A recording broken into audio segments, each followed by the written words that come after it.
Now, I've travelled all the way to America, to a place called Portland in the state of Maine, and I'm going to meet and interview Peter Hyatt. Peter Hyatt is an expert on statement analysis, and he actually gives lectures and teaches people how to analyse witness statements. And we're going to be discussing the Madeleine McCann case. Today I am joined by Peter Hyatt, whose expertise is in statement analysis. Peter, can you just tell us, how did you become interested in statement analysis?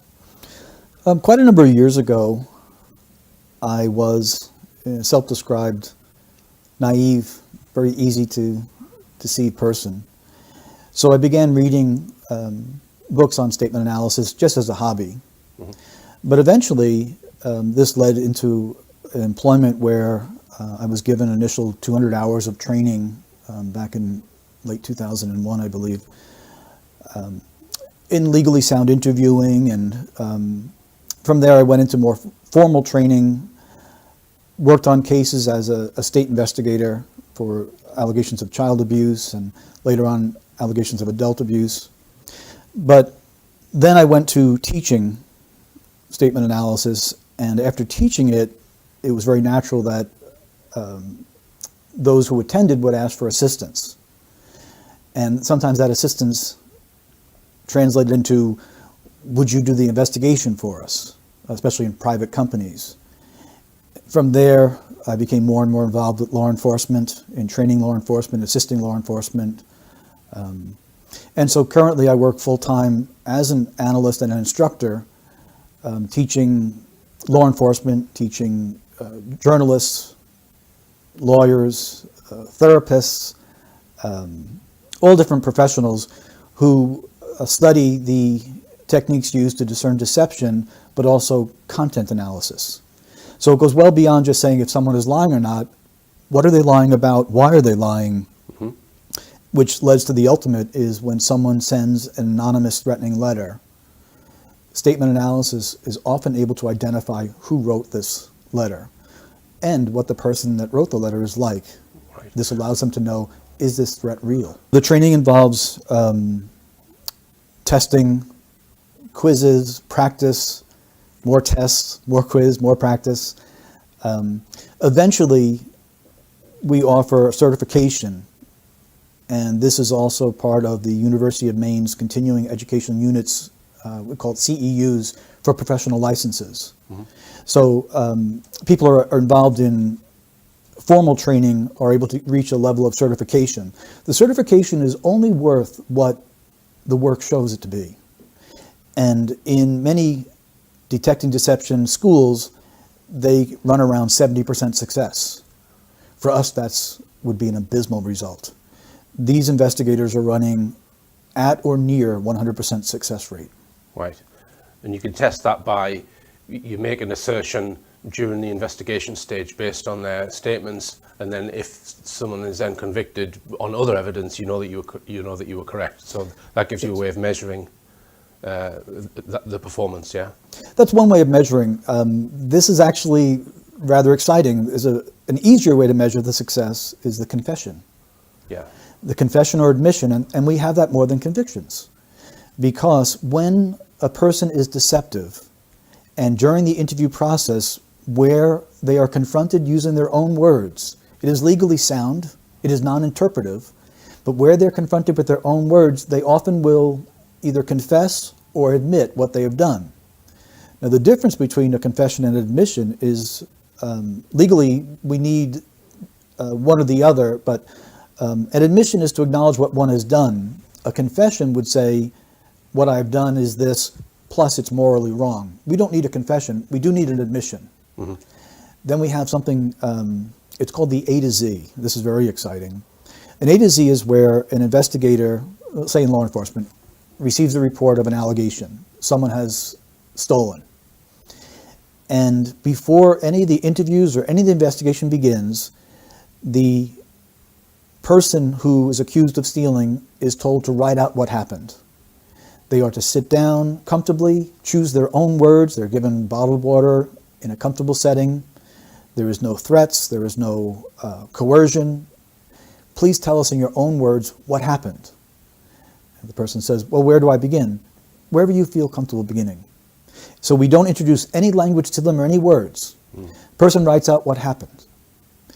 If we then take that statement and properly analyze it in a scientific method, meaning we expect the same results, putting in the same data repeatedly, the investigator can now know this person did it, when he did it, how he did it, why he did it. So now a lengthy investigation has been shortened greatly. And A to Z is this, is the person is then interviewed based on their own words from that analysis. It's called analytical interviewing.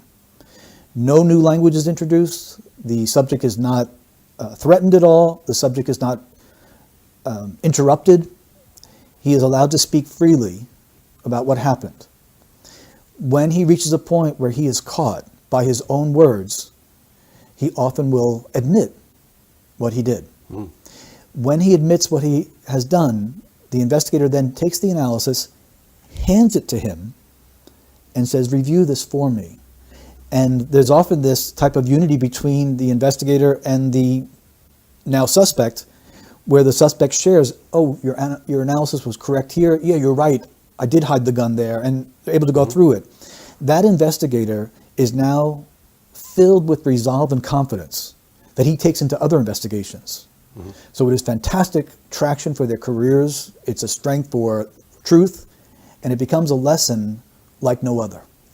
The expression, giving someone enough rope to hang themselves, comes to mind. That would be a good way of using it. They made their own rope with their own words. We didn't hand it to them in that sense. So it's legally sound. Right. And obviously the police have the benefit of being able to put someone in that position and not force them to be questioned, but request them to do that. But certain cases that have been high profile in the media, we don't always get that. We don't always get the luxury to be able to put a subject in an interview type situation to write out their version of events. We go by snippets that have come out in the media, and we are going to come on to a case shortly. Can you recall what the first case you looked at was? The first case that I worked for someone else, I've had success on my own, but the first case that I actually worked for someone else came after an instruction where there had been a theft. And local police had investigated the theft, but what they determined was that the company had too many employees that could have done it. And therefore they just closed it as unsolved. And the company had sent employees for training.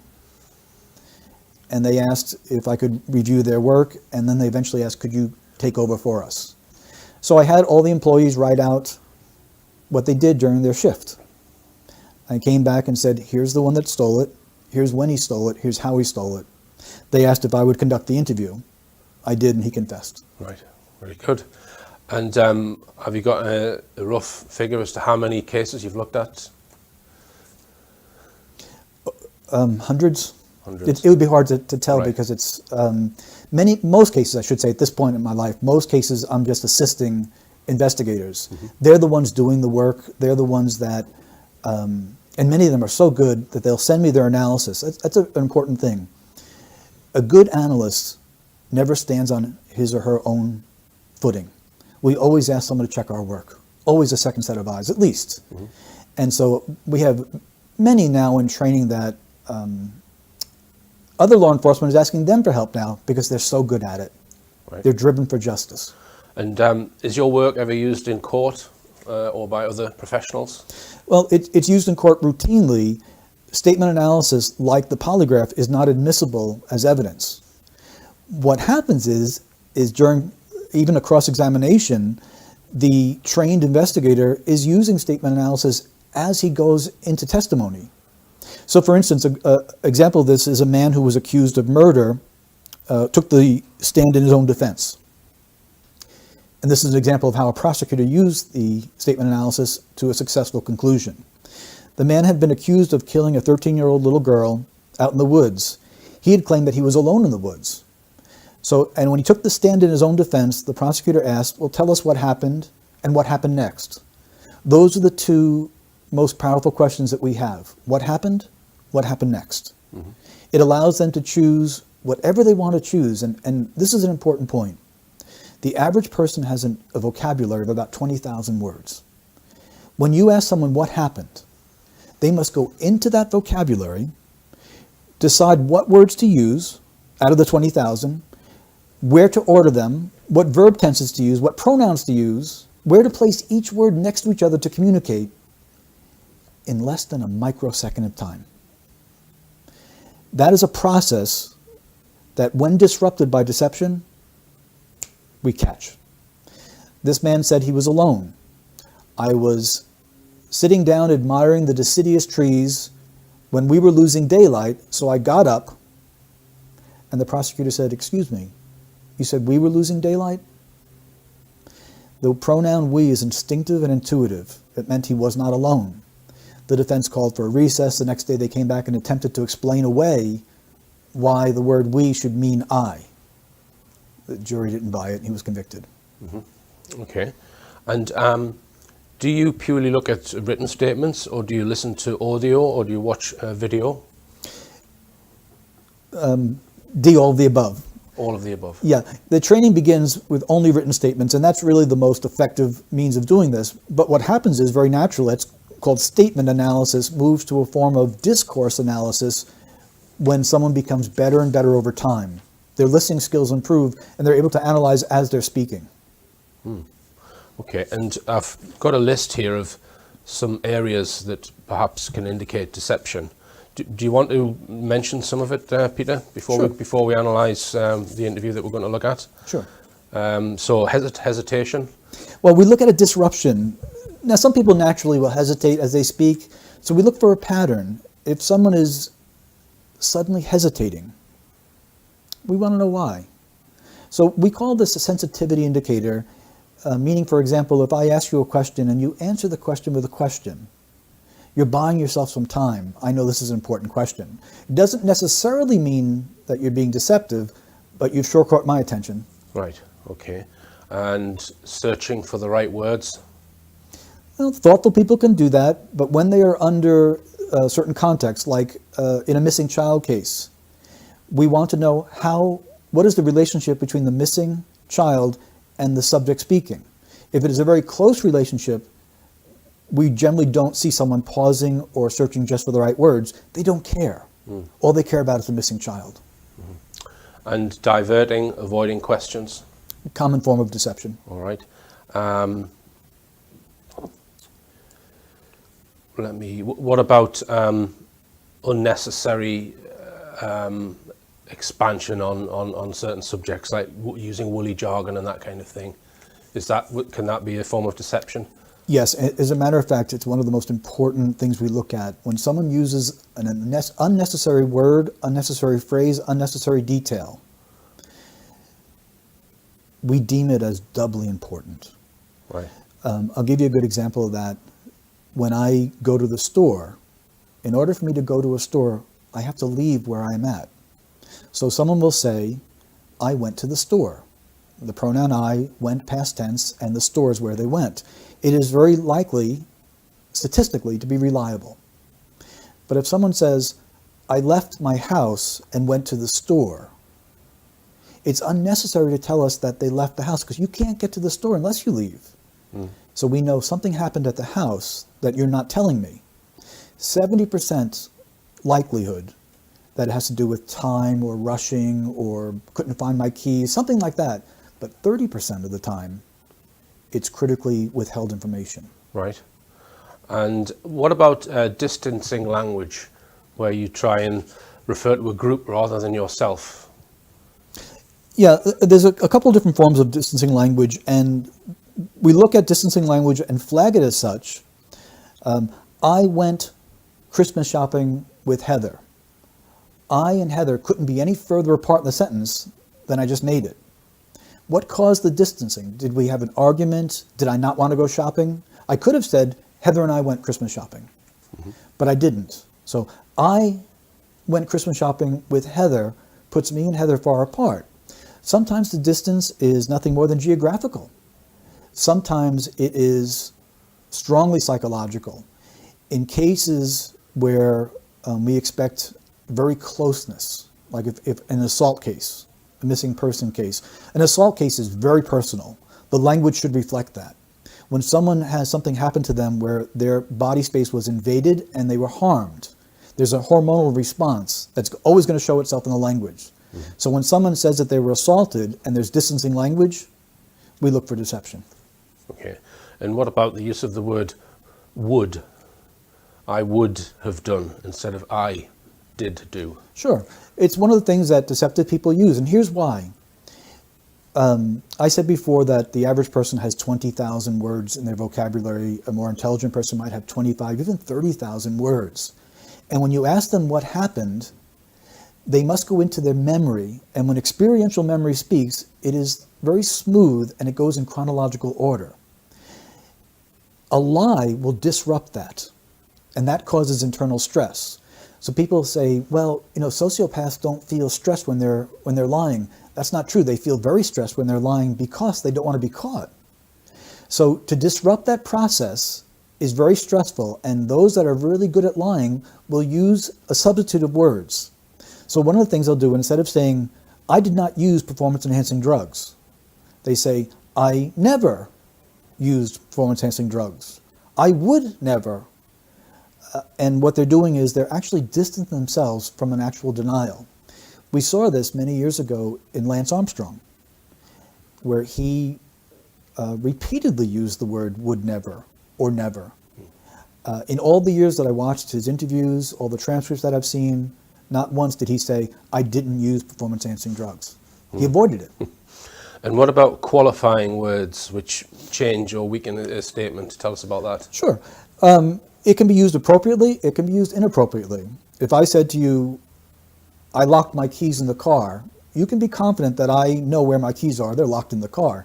If I said to you, I think I locked my keys in the car, that's called a weak assertion because I'm not certain if they're there. I did not shoot that man is very different from saying, I don't think I shot the man. Yeah.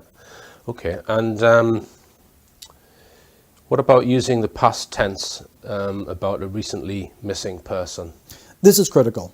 In all missing person cases, we look at the use of past tense.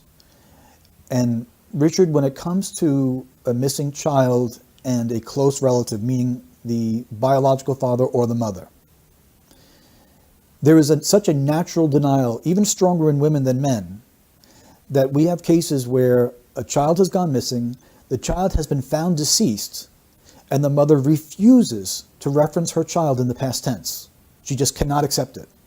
So if a mother in particular, or a father, but especially a mother with the increased intensity of the bond, references her child in the past tense, we want to know something. We want to know why she thinks or believes the child is deceased. Because at times, even if the police tell them, we believe your child is dead, a mother will not accept that.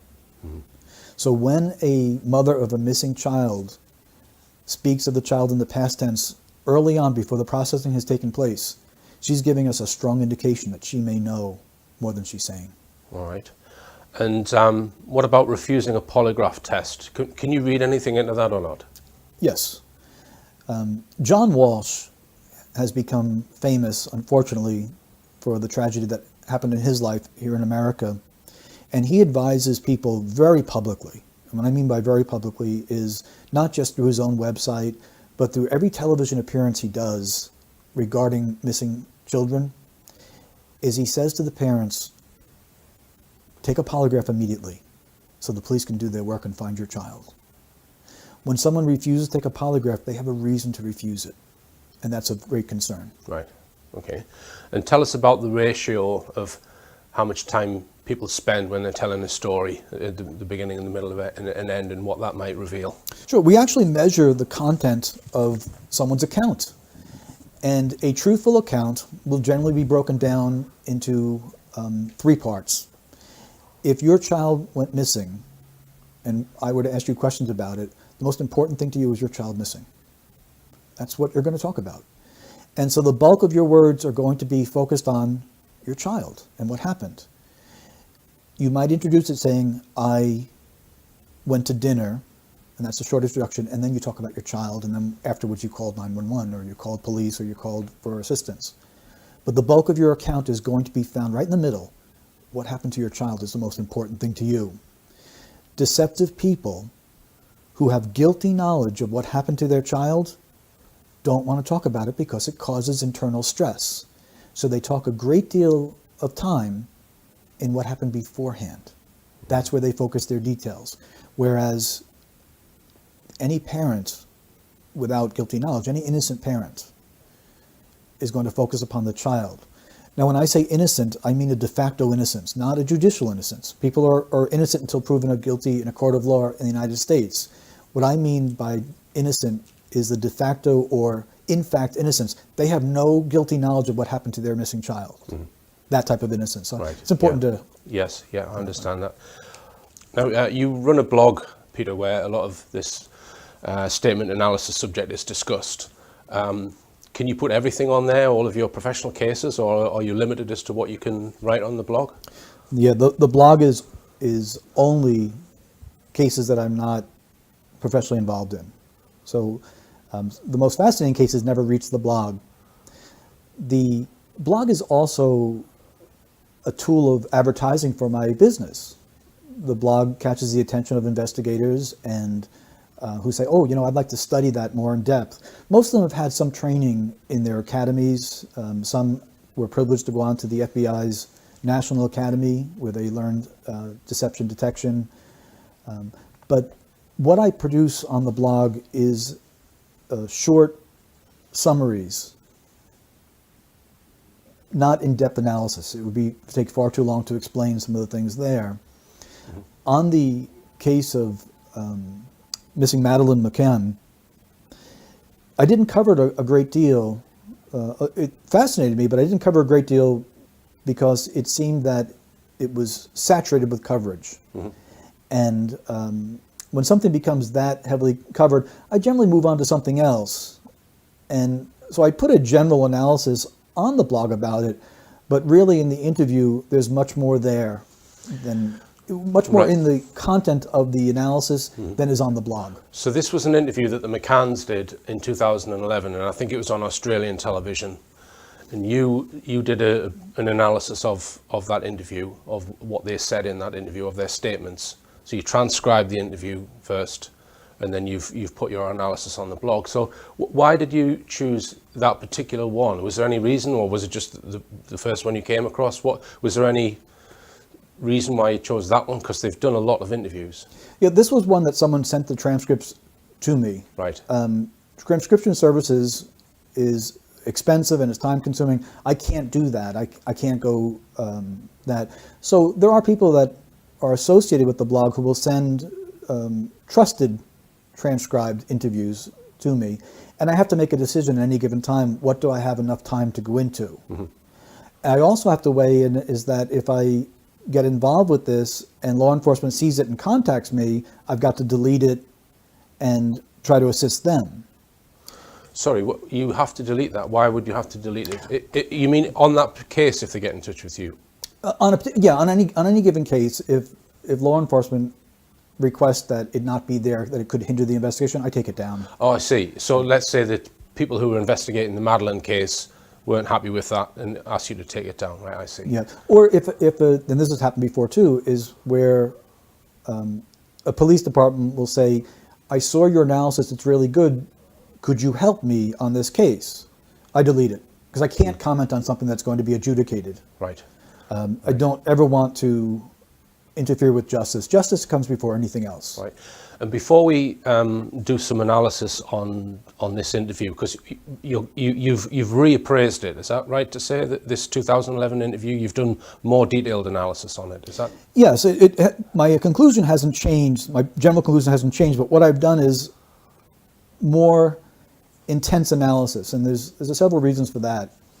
One of the reasons is your interest. Your interest is a professional interest here that is deeper than just an average person reading an article. You'd like to know the truth and in detail, mm-hmm. and so I can give you some of the details.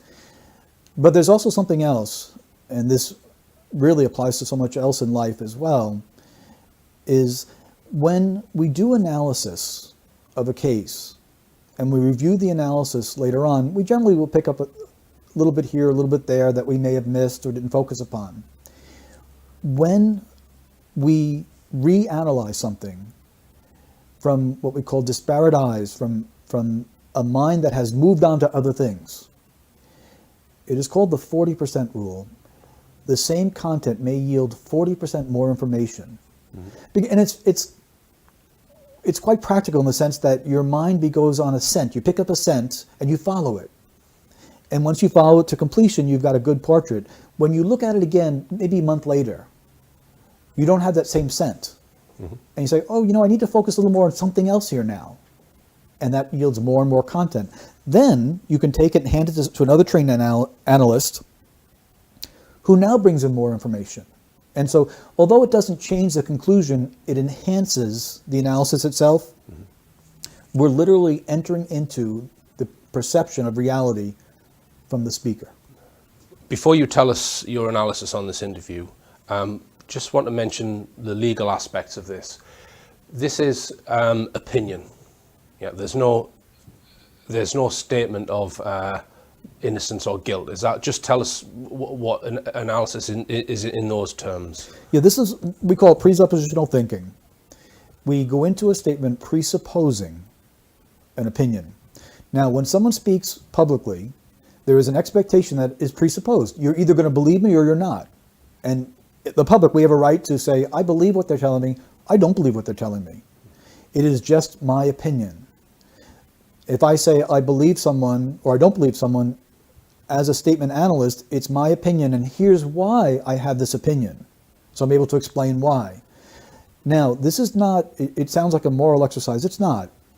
When someone speaks, we presuppose that everything they're telling us is the truth. We actually go into the analysis believing everything they said, unless they talk us out of it. If they talk us out of it, not only are we able to pick up that they are deceiving us, but the words that they chose in deceiving us can often reveal what happened. Mm-hmm. And that's what I believe is the case we're going to look at. But because the analysis is your opinion, you've not had any legal issues from subjects that you've done analysis on in the past, just to ask that question. Well, I've had some complaints. Representative Anthony Weiner from New York was upset several years ago about my analysis. He had been sexting, sending sexual pictures to people from his phone, and he claimed that it wasn't him doing it. Oh. And so I had received a complaint from them, and I said, number one, it's my opinion. Number two, I'll take it down when he tells the truth. Right. And since then, it's okay. Yeah, and you're confident, because you obviously understand why I'm asking that question, don't you? Yeah, but you're confident that because it's opinion, it's absolutely fine to say, and there's no ramifications. Yeah, unless someone has been convicted in a court of law, they are judicially innocent, and we have an opinion whether we believe that's accurate or not. Mm-hmm. However, because of what I do for a living, my opinion has consequences.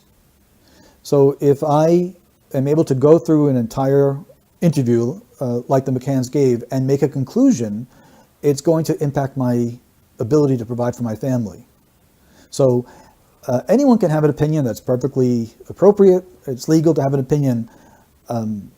If I have an opinion, I can say anywhere between 10% to 100% certainty of my opinion. There's something on the line there for me. If I am wrong, law enforcement is not likely to hire me to work for them. Right. But first, for 4 years, Kate and Jerry McCann have lived a never-ending ordeal, and they still don't know when or if it'll ever end. It began on a family holiday in Portugal when Madeline, their 4-year-old daughter, simply vanished. She hasn't been seen since.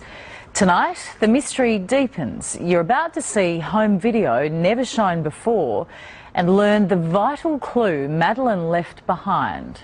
Here's Ronnie Sadler. Okay, spin around, darling. Right round. Oh, yes, I can see your wings. It's a big smile. Ah, yes. One more, big smile. That's pretty. She was an incredibly beautiful baby, actually. You sound like the most biased parents on the planet now, but she was just really compact and just a really kind of nice, round, perfect head, and you know, and then she opened her mouth and the whole world knew she was with us. This would not be considered a blatant past tense use of the verb was. Here she says, she was incredibly beautiful baby, actually. One could argue that she, at age 3, she's no longer a baby, and that they are referring to a period of when she was born, and that would be an appropriate use of the past tense. So I don't assign to this a red flag because of the context. It does concern me at this point, it's just a little bit of alarm now, that in an interview of a missing child, they're talking about her in the past tense. I expect some form of follow-up that will be in the present tense. A single slip into past tense is an indicator of belief or knowledge that the child is deceased. And that's what's concerning about that. But there are also some other things that are there that aren't any major blaring red flags, but as they build point after point, they become concerning. One of the things is this: parents of missing children who show guilty knowledge of what happened to the child will often find a subtle way of insulting the child, insulting the victim, blaming the victim, disparaging the victim. When someone is missing, like or when a child is deceased, we call it the angelic view. The child is elevated beyond any normal child. Everything is wonderful. And we hear the subtle disparagement in guilty parents. Casey Anthony actually called her little daughter a name, a derogatory name. In shaken baby syndrome cases, the baby wouldn't stop crying as if it was the baby's fault. The baby wouldn't take her formula as if the baby was at fault. And what that is, in guilty statements, within human nature, there is some drive to justify what happened, to clear oneself. So I don't like several things about this. I don't like a past tense reference without following up present tense. It continued there, and we have a praising of the baby that I do like, and then when she opened her mouth, the whole world knew she was with us, is a subtle way of saying that she was really loud. I'm not sure that sounds like praise. I have 6 children. I have 2 grandchildren, and I listen to the words of parents regularly. And given the setting of an interview where the child is missing, it's not something I expected to hear. Mm-hmm. Now, it's not a point I'm going to hang my hat on, but I've been called to the attention now that maybe Madeline was a little bit loud for them. It's a really strange place to be giving even a small complaint. She had McCann level volume, there's no doubt about that. Clap your hands together, 1, 2,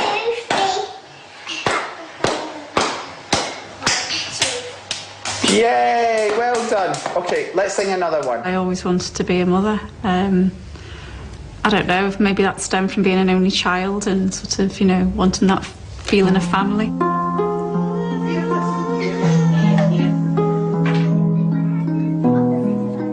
Madeline was the daughter Kate and Jerry McCann always wanted.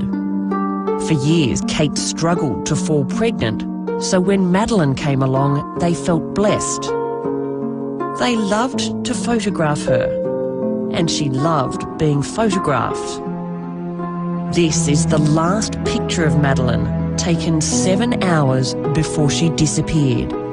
There's a photo of her that afternoon that was taken at 2:29, I think, because we've got it on the digital camera. And she was just sitting by the pool with myself, and we've both got our feet just paddling, and she is so happy.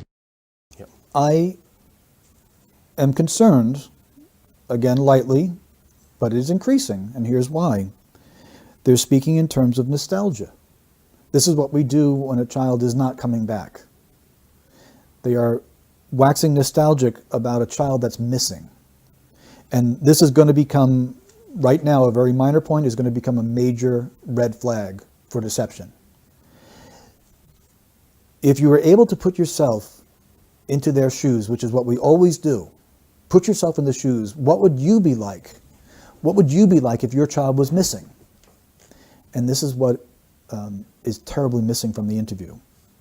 Statement analysis deals with what one tells us. It also deals with what one doesn't tell us.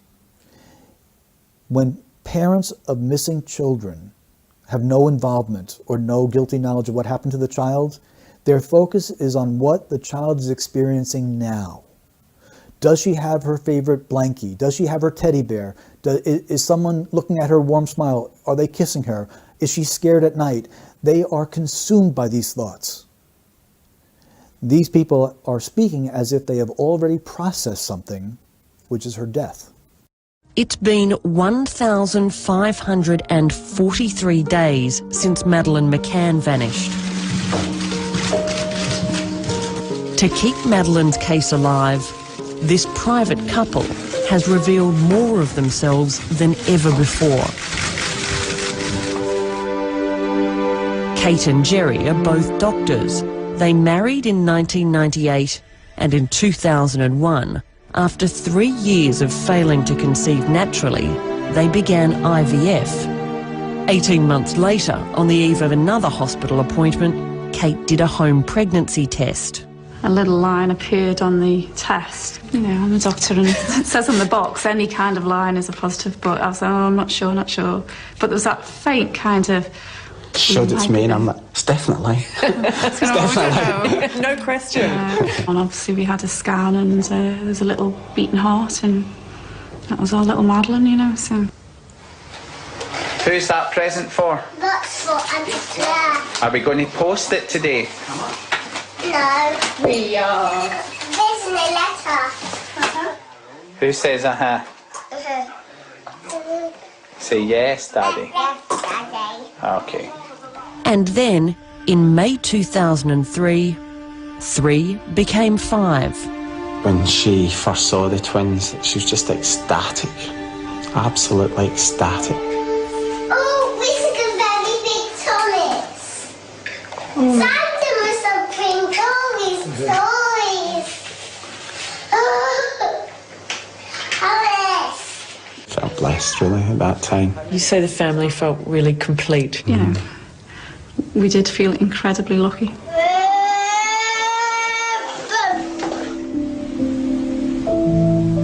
In late April 2007, the McCanns decided to travel to Portugal for a family holiday.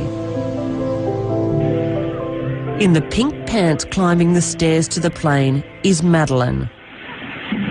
Oopsie, you all right? It was the McCanns' first overseas holiday as a family, and they went with 3 other couples. Cheer up, Jerry, we're on holiday. It's a small resort. It was out of season, end of April, beginning of May, and it was incredibly quiet. We felt very relaxed there, very relaxed. A couple things about that is we like to hear people speak for themselves how they felt, not for we. Then we look at anything that's repeated. So we have the word relaxed, repeated.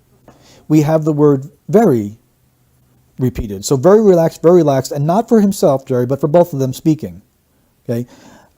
So if they're speaking together, that's appropriate. They're now speaking. He's now speaking of their emotion together, and that's not always so usual. And they are telling us how very relaxed they are. This is narrative storytelling. This is setting a scenario. We call it the normal factor. If you take a 7-year-old child and you say to the child, once upon a time, on a day that was just like every other day, the child will sit up knowing that what's about to happen was unlike any other day. Mm-hmm. That's called the normal factor. If someone says, I'm a normal man, what they're saying to you is either they themselves or someone else has said, you're not normal. Okay? It's unnecessary.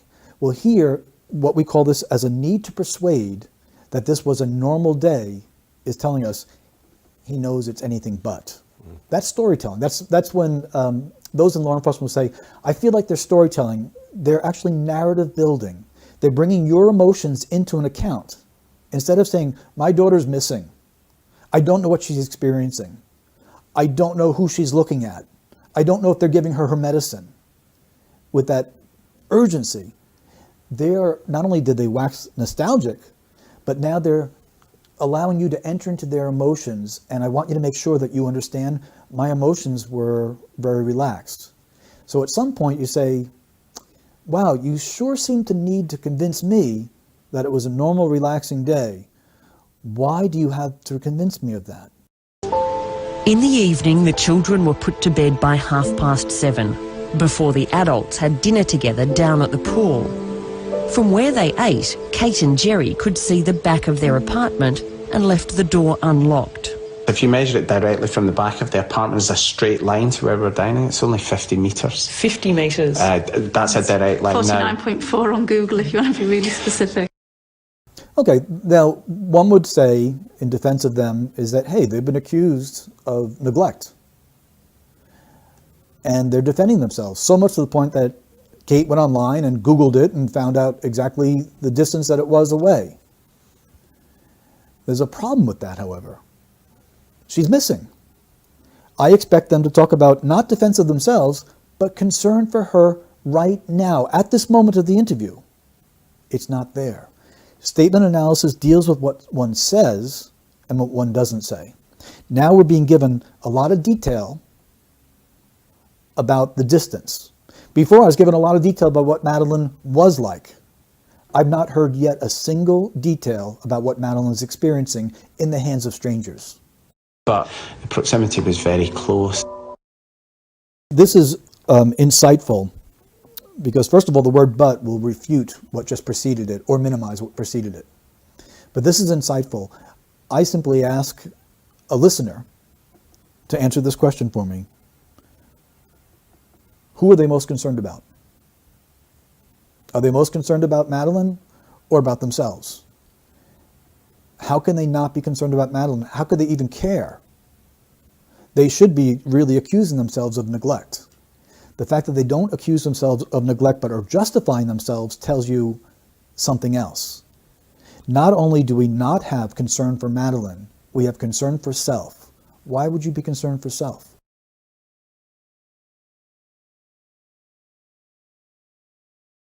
Madeline and the twins slept in a room at the front of Villa 5A. Kate and Jerry believed their shuttered bedroom window, overlooking the car park and street, was closed and locked.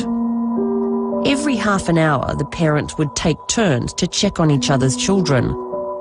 We thought that was the best thing, and it seemed to work absolutely fine, and we didn't have any problem right until the Thursday morning when Madeline said, why didn't you come when we cried last night? We thought, that's odd.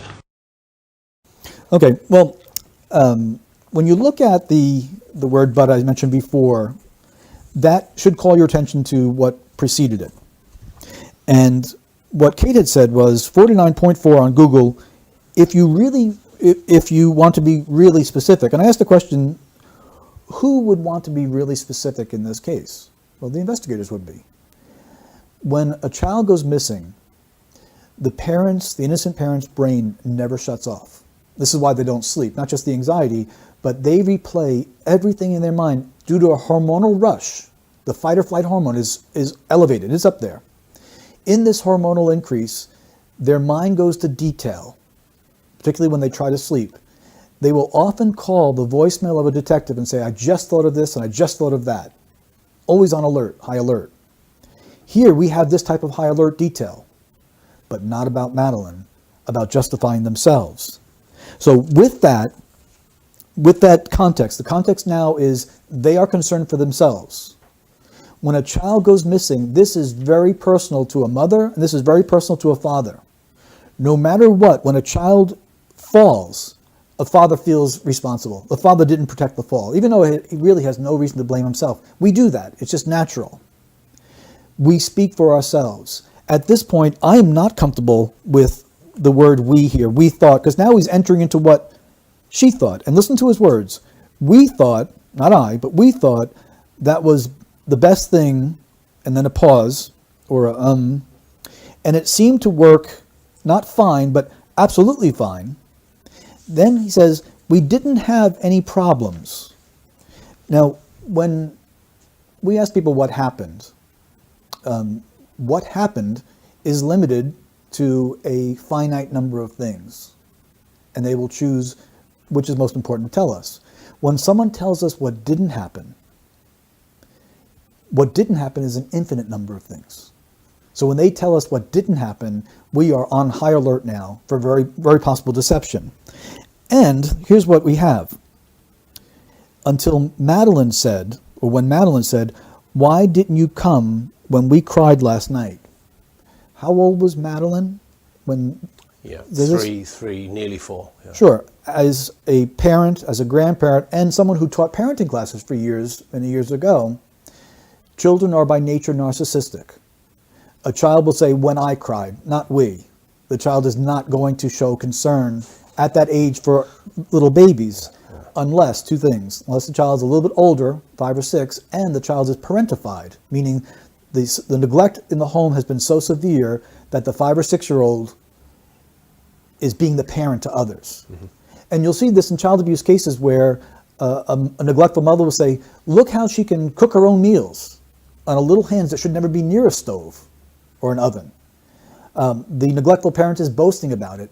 Well, here, Madeline did not express concern for others crying other than herself. She's too little to do that. It's when I cried. So at that point, based on that pronoun usage, as a professional analyst, I'm comfortable saying this is not a truthful statement. You now think somebody had either tried to get into the room or was in the room and woke them up the night before? It just seems too much of a coincidence that she made that comment and then that happened that night.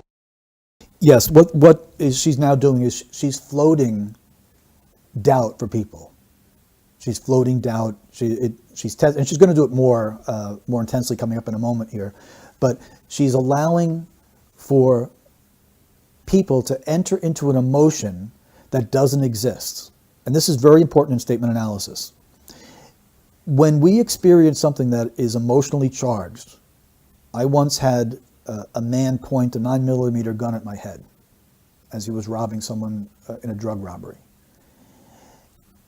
After it was over, I called police to make the report. I was fine. A couple hours later, I shook with emotion. Like, what just happened? The reason being, it takes time for us to process emotions. If I were to tell you a truthful account of what happened, it's not riveting. It would sound very boring. If I process all the emotions years later and I tell it in a storytelling, I would say this. I once stood in the darkness, and when a man pointed the 9mm gun at my head, the hairs on the back of my neck stood up. And I would tell a story to engage you into the emotions. We call that artificial placement of emotions. Editing, storytelling, narrative building. By the way, I'm not sure if anyone is paying attention at this point. There's a missing child here that I've had no concern expressed for. Mm-hmm. This is why this interview jumped out at me. All right. She's actually bringing to the point where the 3-year-old child is some sort of intuitive expert. Right. Your child is missing. What are you doing? When are you going to talk about that? Looking back now, you think that could have been your one chance to save her? Well, as soon as I discovered that Madeline had been taken, it just hit me straight away what she'd said that morning, and I just thought, oh my God, someone tried the night before. Okay, in statement analysis, we have a number of sensitivity indicators that are very closely associated with deception. In fact, in this sentence itself, there's enough to conclude deception. First of all, she is infusing emotion into reporting what just should have been said. Second of all, she's going to a conclusion. She didn't say, as soon as I saw that Madeline was missing. She said, had been taken. She didn't know that. What parents of missing children do is they report their child missing. They don't know if someone took them. They don't know what happened or if the child ran away. By jumping to the conclusion, she wants to make sure that you know there's a kidnapping. She has a need to persuade the audience there was a kidnapping. The need to persuade itself underlies the weakness. Then the inclusion of the emotions at the perfect point of the statement tells us that's artificially placed there, narrative building. Then we have the infusion of deity. This is often found statistically in deceptive people. They're looking for a greater witness than their own words. When I ask someone, why should I believe you? Because I told the truth, because I'm telling you the truth. The weight of testimony is because it's true, which says basically, if you don't believe me, you're an idiot, get a new job. You shouldn't even be investigating because I told the truth. The burden is on you because I'm free because I told the truth. No matter how much you dig, you'll never find contrary because it's truth. The entire weight of the argument is based upon truth. If someone says, I didn't steal the money, why should I believe you? Because I'm telling the truth. 99.9% north, they're telling the truth. That's how powerful it is. They're basing their denial upon truth. When someone has a need to bring in a divine witness to what they're saying, and here in this case of doing that, she's making the assertion that Madeline had been taken, which is already conclusionary, then calling on a divine witness by the inclusion of the word God. Okay? We could indicate here deception by itself and be confident that she's not telling the truth either. All right. Oh, excuse me, another point with this, because there's actually a lot more here in this small answer. The word just, in statement analysis, we look at dependent words. Dependent words are those that don't work without another thought. So if I said, this is my only child, instead of saying this is my child, this is my only child, what are you thinking of? The word only means you're thinking of something else. Did you lose a child? Did you try to have a child, couldn't have another one? You know, what happened there? Something happened. In her case, the word just, it just hit me, and the word just hit me is the timing of the emotion. Okay, the emotion doesn't belong here, but it's part of her storytelling. And I just thought, my God, someone tried the night before. The word just there means she's comparing this thought with something else.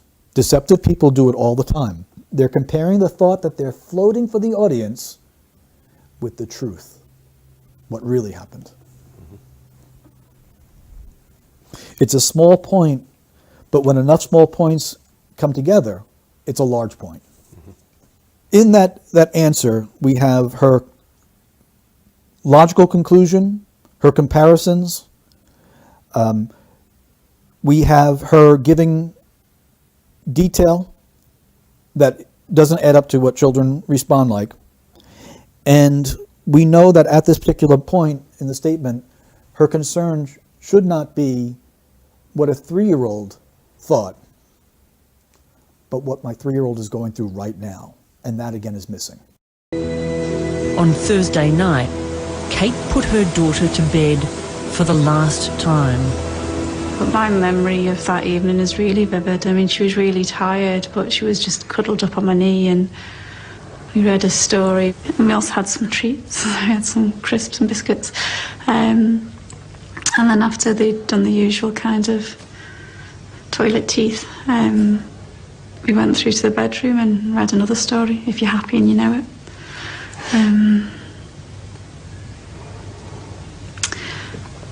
Yeah. When she moves into experiential memory of what happened, she can choose anything she'd like to tell us. The words she chooses are going to be important. So my memory of that evening, first of all, we have the word that, which distanced herself from that night, and which could be appropriate because it's chronologically it's distant. She said, it's really vivid. It's really vivid. And that's interesting because that type of clarification comes when there's a hormonal increase.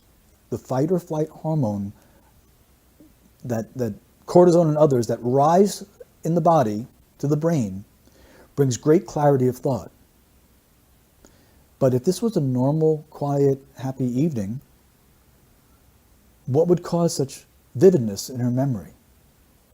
So what she's doing is she's narrative building, but she's telling us that this night was anything but normal. Now, this is my assertion to the viewers. By saying it's really vivid, she's choosing these words. She's telling us, she wants us to believe that her memory is very strong with details. It's not just vivid, it's really vivid. And I believe her. I mean, she was really tired. Now, she is using her own words. We must believe her. We must listen to her. I believe that her memory of that evening is very vivid because her hormones were on super high alert. I believe that Madeline was really tired, and that Madeline's tiredness is important to this case enough that she's mentioning it here. We should be listening and believing her. But she just cuddled up on my knee, and we read a story. And we also had some treats. This is a portrayal of a really good mom. Okay? Now, I'm asking the viewers to enter into not reality, but the verbalized perception of reality. She's telling you, my memory is really strong for a reason. I believe her. Madeline was really tired, and there's a reason why that's here too. And I'm a really good mom. She has a need to tell us this while her child is missing.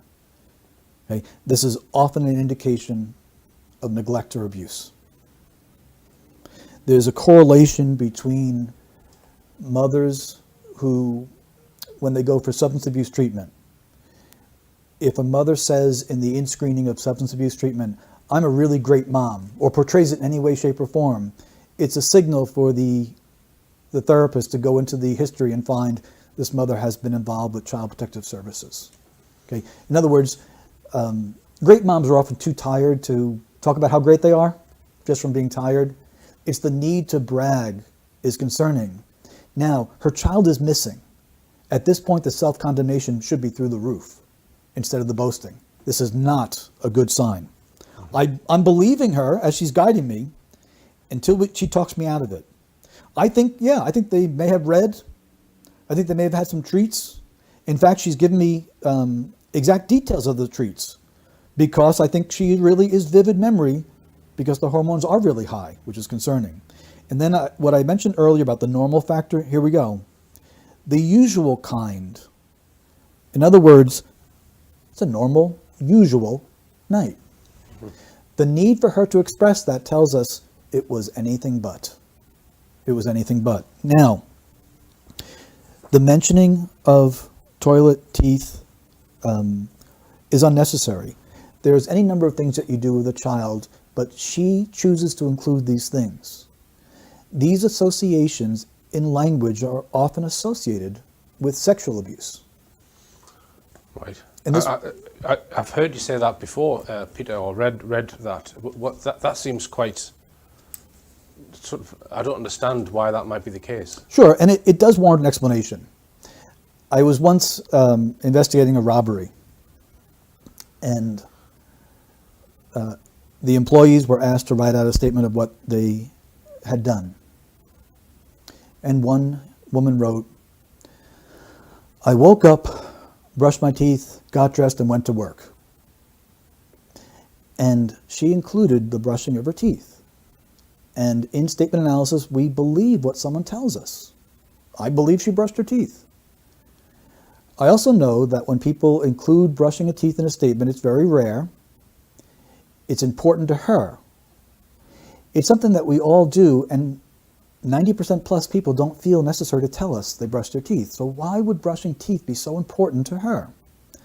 So I spoke to the owner of the business and said, I would like to speak to this young woman about the theft. I said, no, she didn't steal, but I believe she's a victim of domestic violence and she knows who did. And the owners were shocked. How could you possibly known that?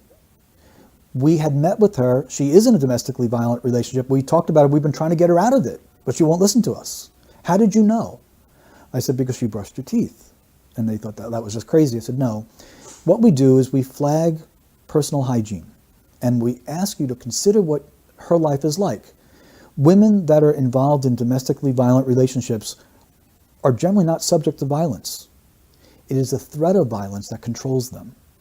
So in her world, when she gets up in the morning, she goes into the bathroom, she locks the door, and for a few minutes, she feels safe while she's brushing her teeth and tending to herself.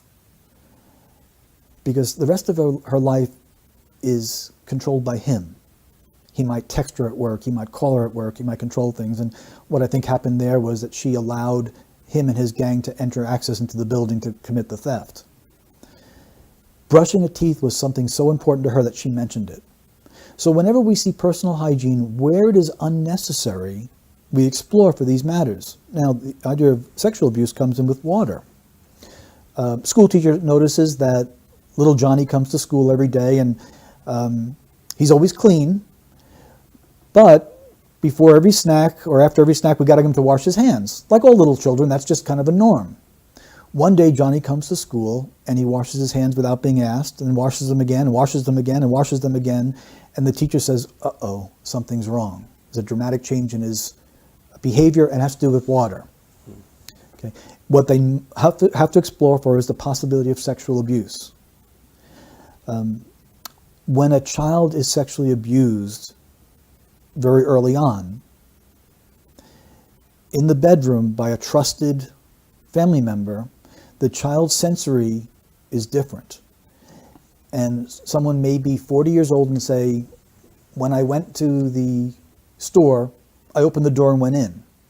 You can't go to the store without opening a door. Why would he mention door? Because in his brain, there is an association with the sound of an opening door that's with him forever. Because the opening of a door sound may be associated with when he was sexually abused, or she was sexually abused. So we believe what someone tells us. I believe that, they had this personal hygiene with every 3-year-old goes through it. But her inclusion is telling me something's wrong. Remember the context also. Her child's missing. She hasn't mentioned a thing about what Madeline's going through, but she's talking about Madeline's hygiene here with detail. So I believe what she's telling me in that sense, but I know there's a reason why she's choosing these words. Then when she says the usual kind, what she's telling you is something unusual happened between her and Madeline that night. Right. Now, Right. I asked them to consider that. Now, go back and listen to her words. My memory of that evening is really vivid. I mean, she was really tired. And I think that investigators should consider the possibility that Madeline was given something that made her very tired so she would sleep and not disrupt the dinner. That is not uncommon. In fact, this is somewhat sad to report. I once had to investigate a physician who was accused of drugging children. And he spoke plainly to me and said, I give them cough syrup because their parents are abusive. The state cannot take the children away from the parents, but I know they're abusive. And by giving them a teaspoon of a type of cough syrup that will help them sleep, the parents' drug night will not be interrupted, and the child won't suffer even more so. It was a dreadful decision that he made, and he didn't practice medicine very long after that, as you can probably imagine, but it's something much more common than people would believe. We have not only that, but we have a doctor here who had access to that sort of thing. An anaesthetist as well, she was. She was an anaesthetist as well. I didn't realize that. Right. Many examples of how this works out. When someone is accused of sexually molesting a child and the man says, I'm a normal, happily married man. What he's saying is, I don't deny the sexual molestation, but I want you to think I couldn't have done it because I'm married. We're married people, still sexually abuse children. So when the word normal is used, it's an indication, and any word near that, normal, usual, regular, when it is used, it means the person is thinking of something unusual, abnormal, not the norm. while they're speaking, and they're trying to deceive. So here she's revealing a knowledge, if we're listening to her, that this day was what they went through, that routine was not normal. Okay. I also, before we leave this last quote, we have, she just cuddled on my knee and we read a story and we also had some treats. The word we is used to connect people. It's a very powerful pronoun.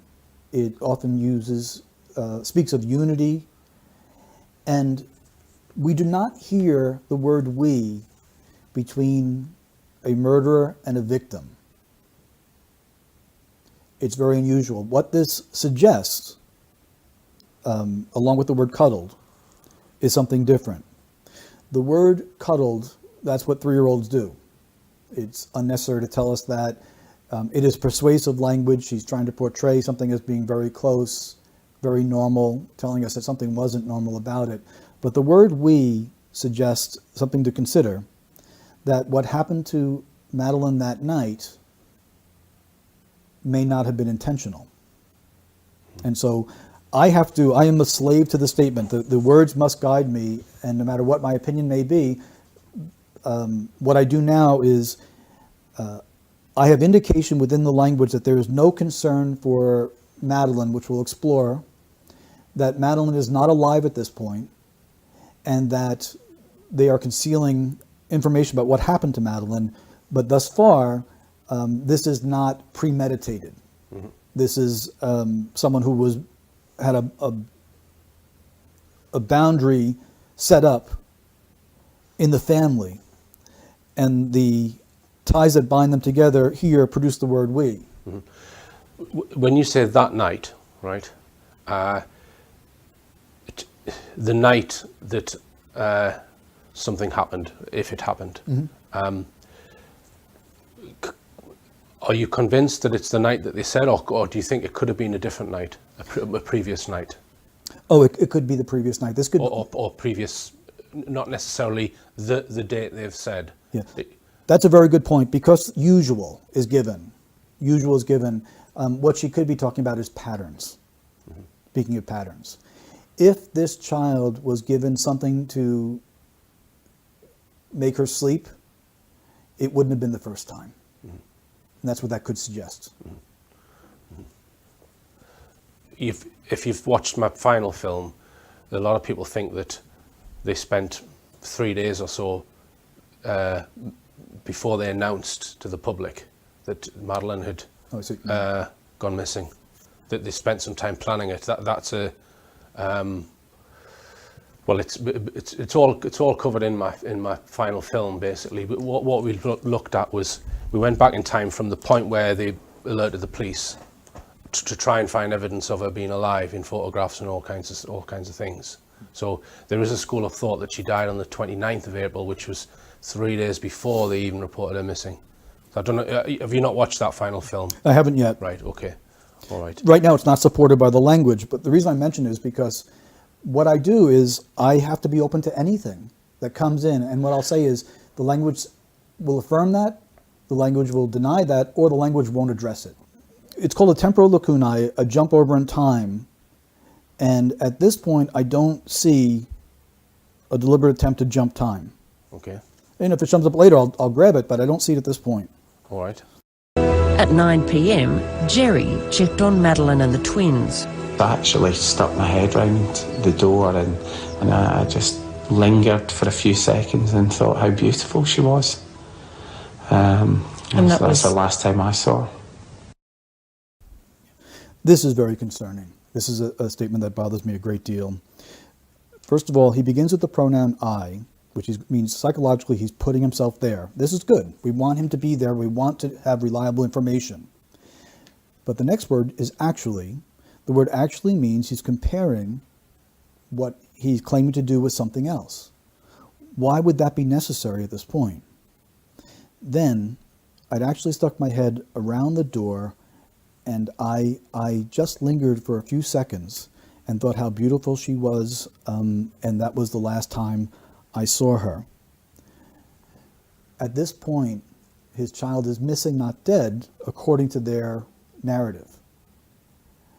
even though he's referencing a specific night, is Madeline no longer beautiful? And what I ask the viewers is to consider that when you give a detail of a past tense event, the detail should be in the past tense appropriately. When you speak about character or ongoing characteristics of a missing child, it should be present tense. And I thought, how beautiful she is. And that's the last time I saw her. That would be more acceptable. This is a past tense reference to Madeline herself, not specifically bound up to a detail, but actually, was she only beautiful that night? That's what I mean by an attribute. So when someone uses an attribute of a missing child in the past tense, it's not a good signal. It's not a good signal at all.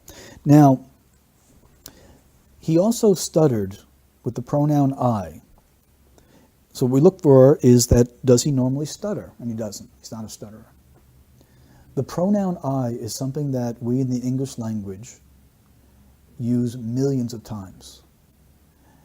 We are as good at using the pronoun I as we could be as good at anything in this life.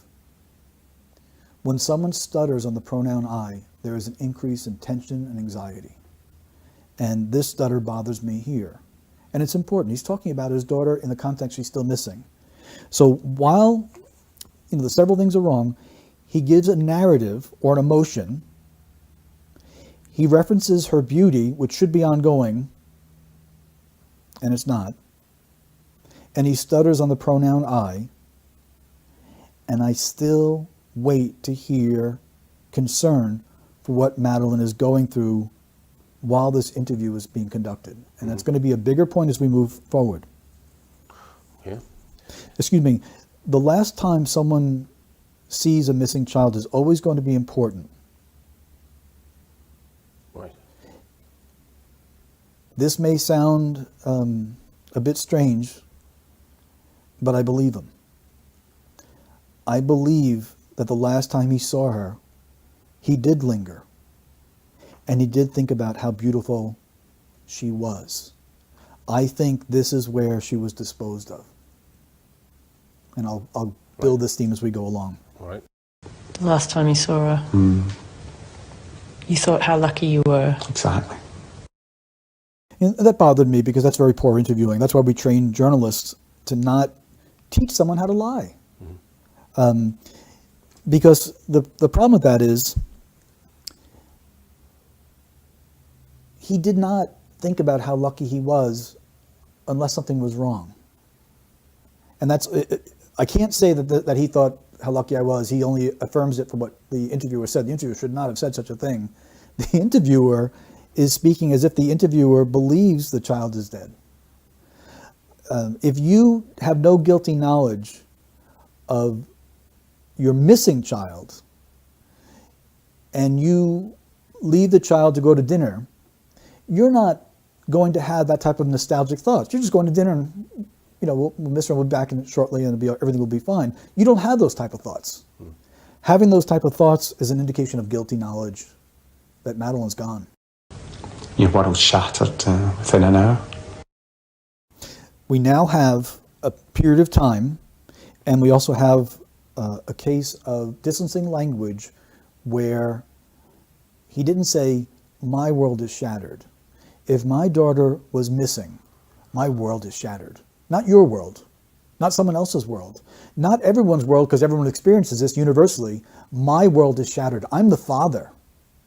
What's going on with Madeline right now? No concern. What I'm building towards is this.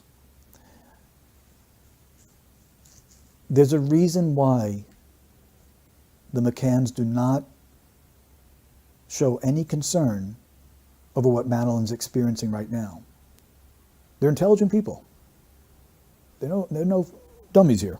They're intelligent people. They're not concerned. Parents are forever concerned because even Stephen King said, the terrors that a parent's mind can conjure up in wondering what my children are going through is more horrible than anything he could write. Our imaginations double down on us when we try to sleep, worrying about every little slip, every little fall of our children go through. They have shown no concern in the most extreme of circumstances, why not? And they're going to answer that question for me. So Jerry, as a biological father, is telling us that his world isn't shattered. Your world is. That's distancing language. At 10 p.m, it was Kate's turn to look in on the kids. At that point, I expect to hear, I got there and Madeline was gone. That's, it's not a discovery. It is a traumatic, personal, up-close personal, extreme event that puts hormone levels so high that if they don't recede quickly, there's going to be PTSD. In other words, the hormonal response of finding your child missing is going to be so extreme that in a few moments, you're not going to be able to reason the emotions down, the hormones down. If you're driving your car, and as you're driving, someone cuts you off, and you grab your wheel, and you can feel the flush of hormones. You feel it physically. It's a physiological reaction. You say to yourself, I'm okay, and your hands begin to loosen. The blood goes back towards the blood flow that initially went out to protect you, and the hormones recede in just a few moments, maybe a second or two, maybe even less than a second.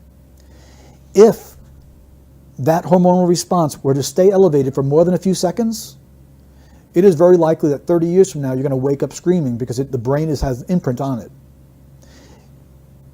If you walk through the door and found your child missing, the hormonal response is so extreme and there's no reasoning it down, that parent will suffer for the rest of the parent's life, even if the child is found safely a week later. 30 years later, the parent will still wake up screaming because the imprint on the brain, the inability for the brain to process the most powerful of human emotions, of mother-child bonding, it can't happen properly. And so we can mitigate it by trying to get them to process it. Journaling is very helpful, but it is so intense. And that's why the vividness is so powerful. And it's physiological. When you're under attack, when something like that happens, your pupils will dilate, you go on high alert, blood will flow to and from certain parts of your body, your legs will become stronger so you can run. The blood goes away from the internal organs so that if you're knifed, you have a better chance of surviving. The hairs, people say the hair on the back of my neck stood up. It's actually true. Piloerection it's called. It is some kind of built-in mechanism to make us look bigger and stronger. Those are the type of reactions that you will have if you find, or I will have, if I find my child being missing. She tells us I had that type of reaction with the conclusion that everything was normal. You can't have it both ways. This is a disconnect that means she's not speaking from experiential memory. She's using certain points of the account, stitching it together in an overall deceptive account. The bedroom door where the 3 children were sleeping was open much further than we'd left it. I went to close it to about here, and then as I got to here, it suddenly slammed. And then as I opened it, it was then that I just thought, I'll just look at the children. And literally as I went back in, the curtains of the bedroom, which were drawn, were closed. It was like a gust of wind, kind of just blew them open. This is not a sophisticated liar. This is a silly story where my child is missing and I'm talking about the curtains and blowing and all sorts of emotions. That's where someone who was a police officer, even without terrific training, will say, this is storytelling. This is storytelling. Well, we call it narrative building, and what she's doing is she's giving the inclusion of emotions, besides many other indicators of problems within the house, including the door. The bedroom door where the three children, not my kids, that's distancing language there, were sleeping, was open much further than I'd left it. That's not what she says.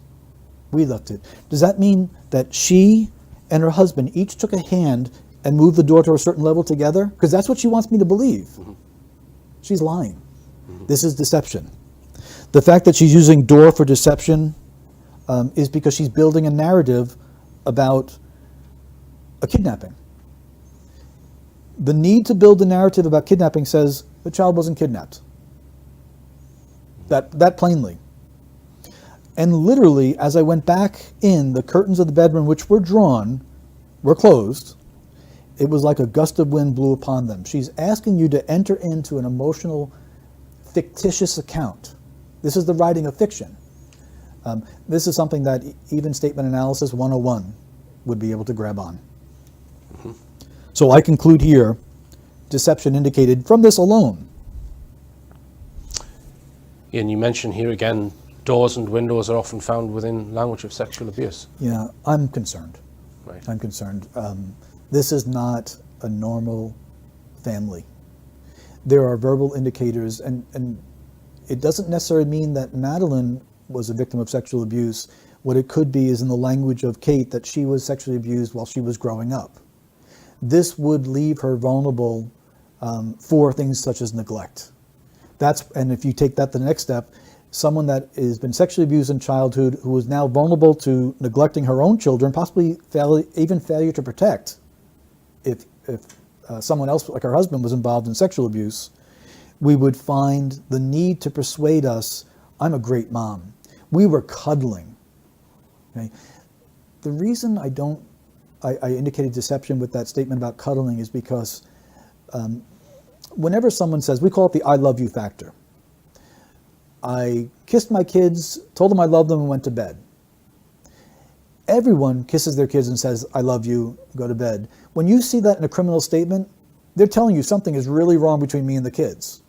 So her need to persuade about the cuddling, if you consider it carefully, you must be open to the fact that she may have been holding a lifeless body and has a need to persuade, no, this was cuddling. Okay.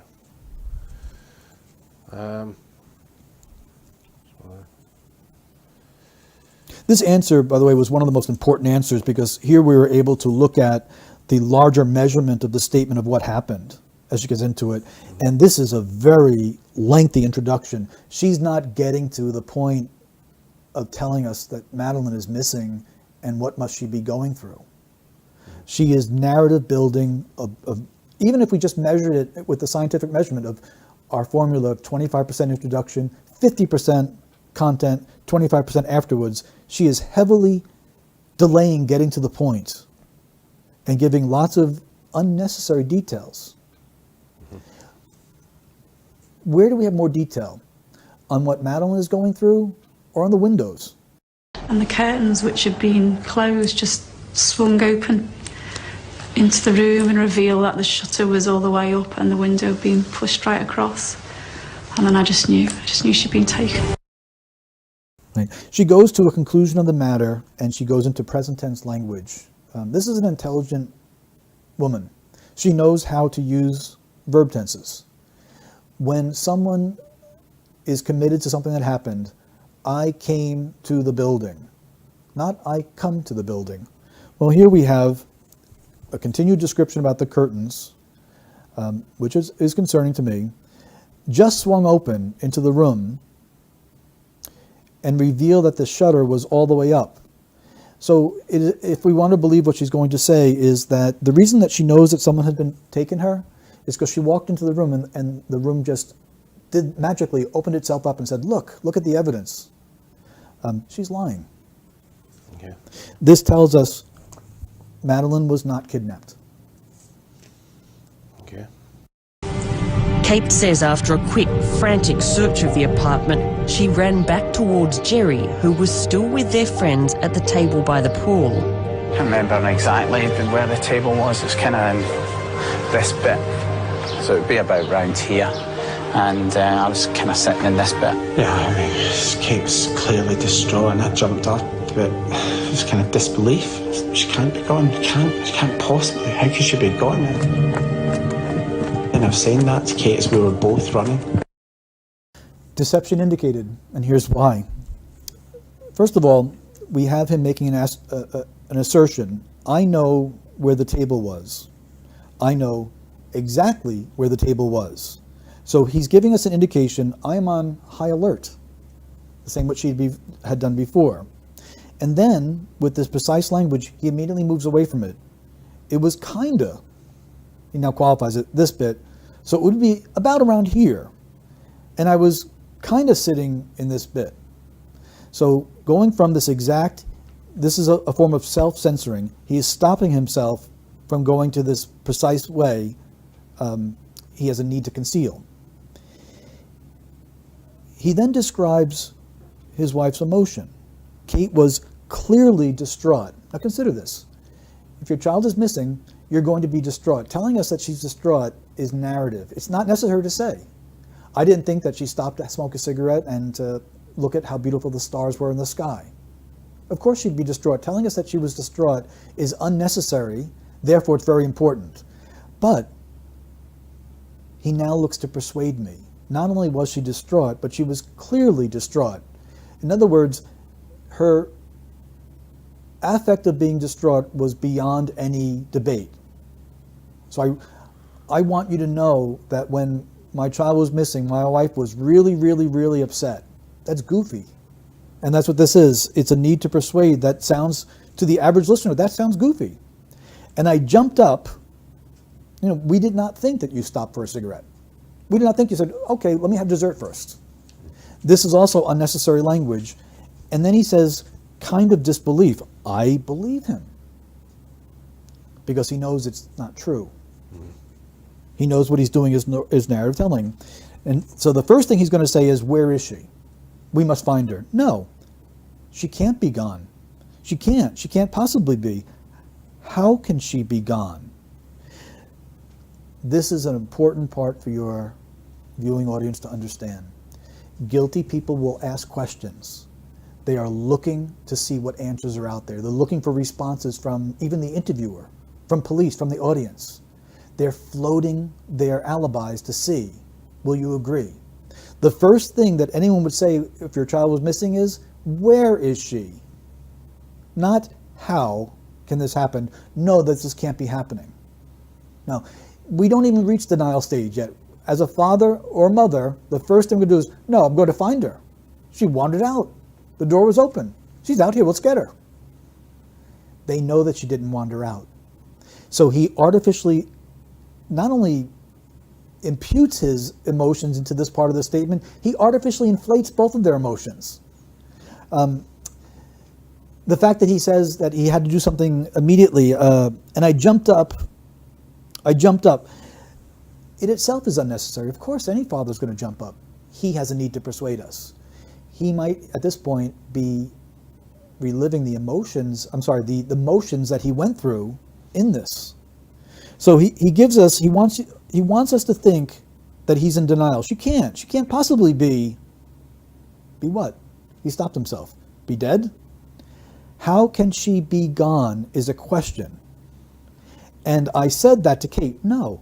And I was saying that to Kate as we were both running. Now, this is also interesting, and it may be a little bit overkill, but this is what analysts do. We would take this short answer and analyze it for hours. And just one small point here. And I was saying that to Kate as we were running. Nope. As I was saying that to Kate as we were both running. He has a need to persuade that both were in earnest, both were upset, both were in emergency mode, because they weren't. Those that are in emergency mode don't even need to tell us they're in emergency mode, but they certainly don't need to persuade us. His need to persuade that they were in emergency mode tells us this was not unexpected, this was not an emergency. Richard, he's lying. Okay.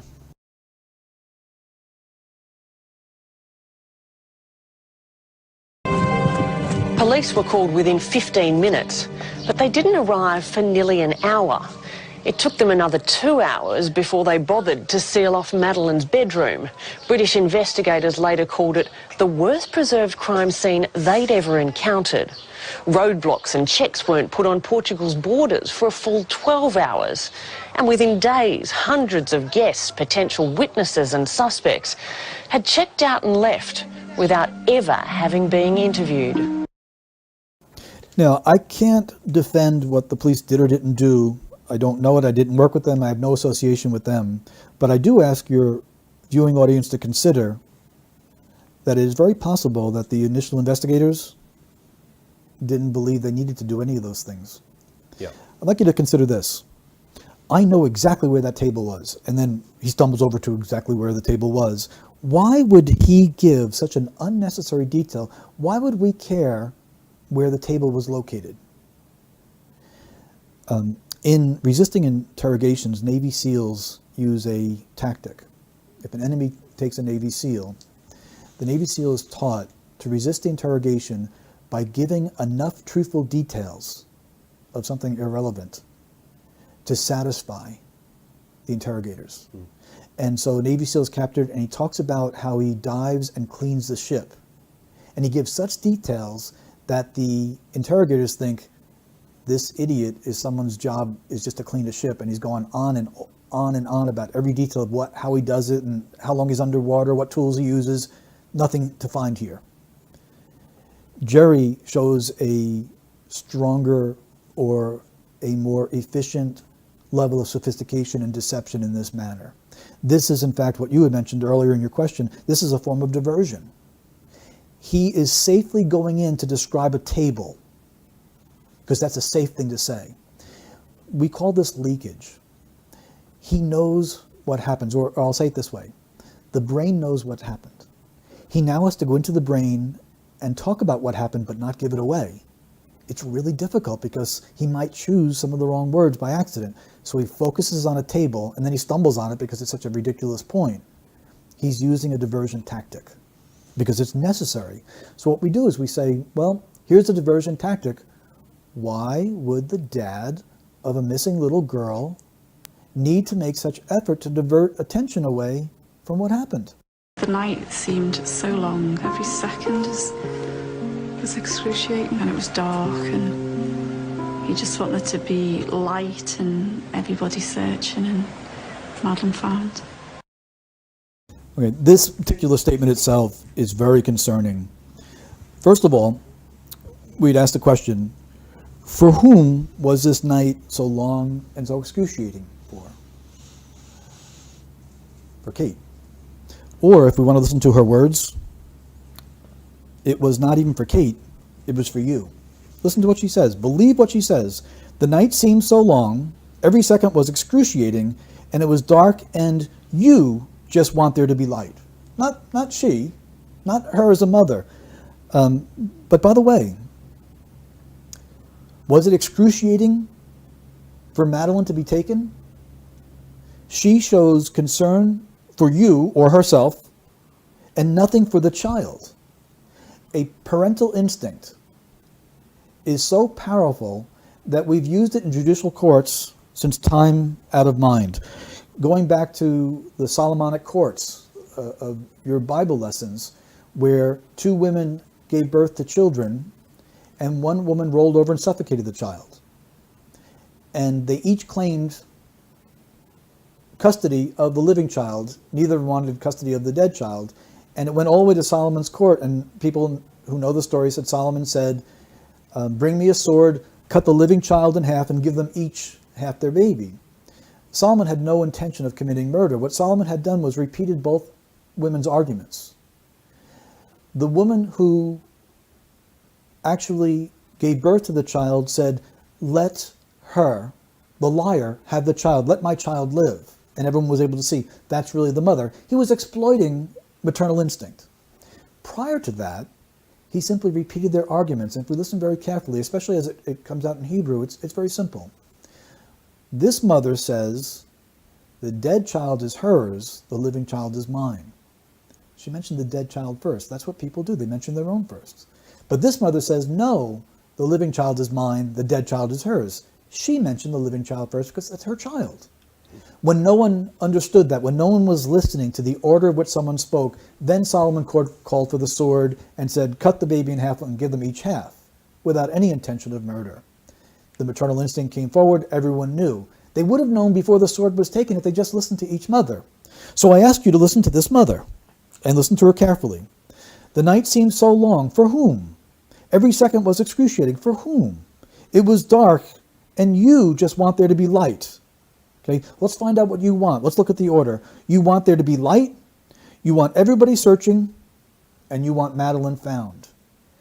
Her priority is light for you, everybody searching, and Madeline found. Madeline is the last thing in her priority. As a matter of fact, this statement shows that someone was living in excruciating pain. Someone was living in excruciating length of time, impatience. But here is where we expect her to show what Madeline is going through. Where is her teddy bear? Where is her favorite blanket? Where is her favorite toy?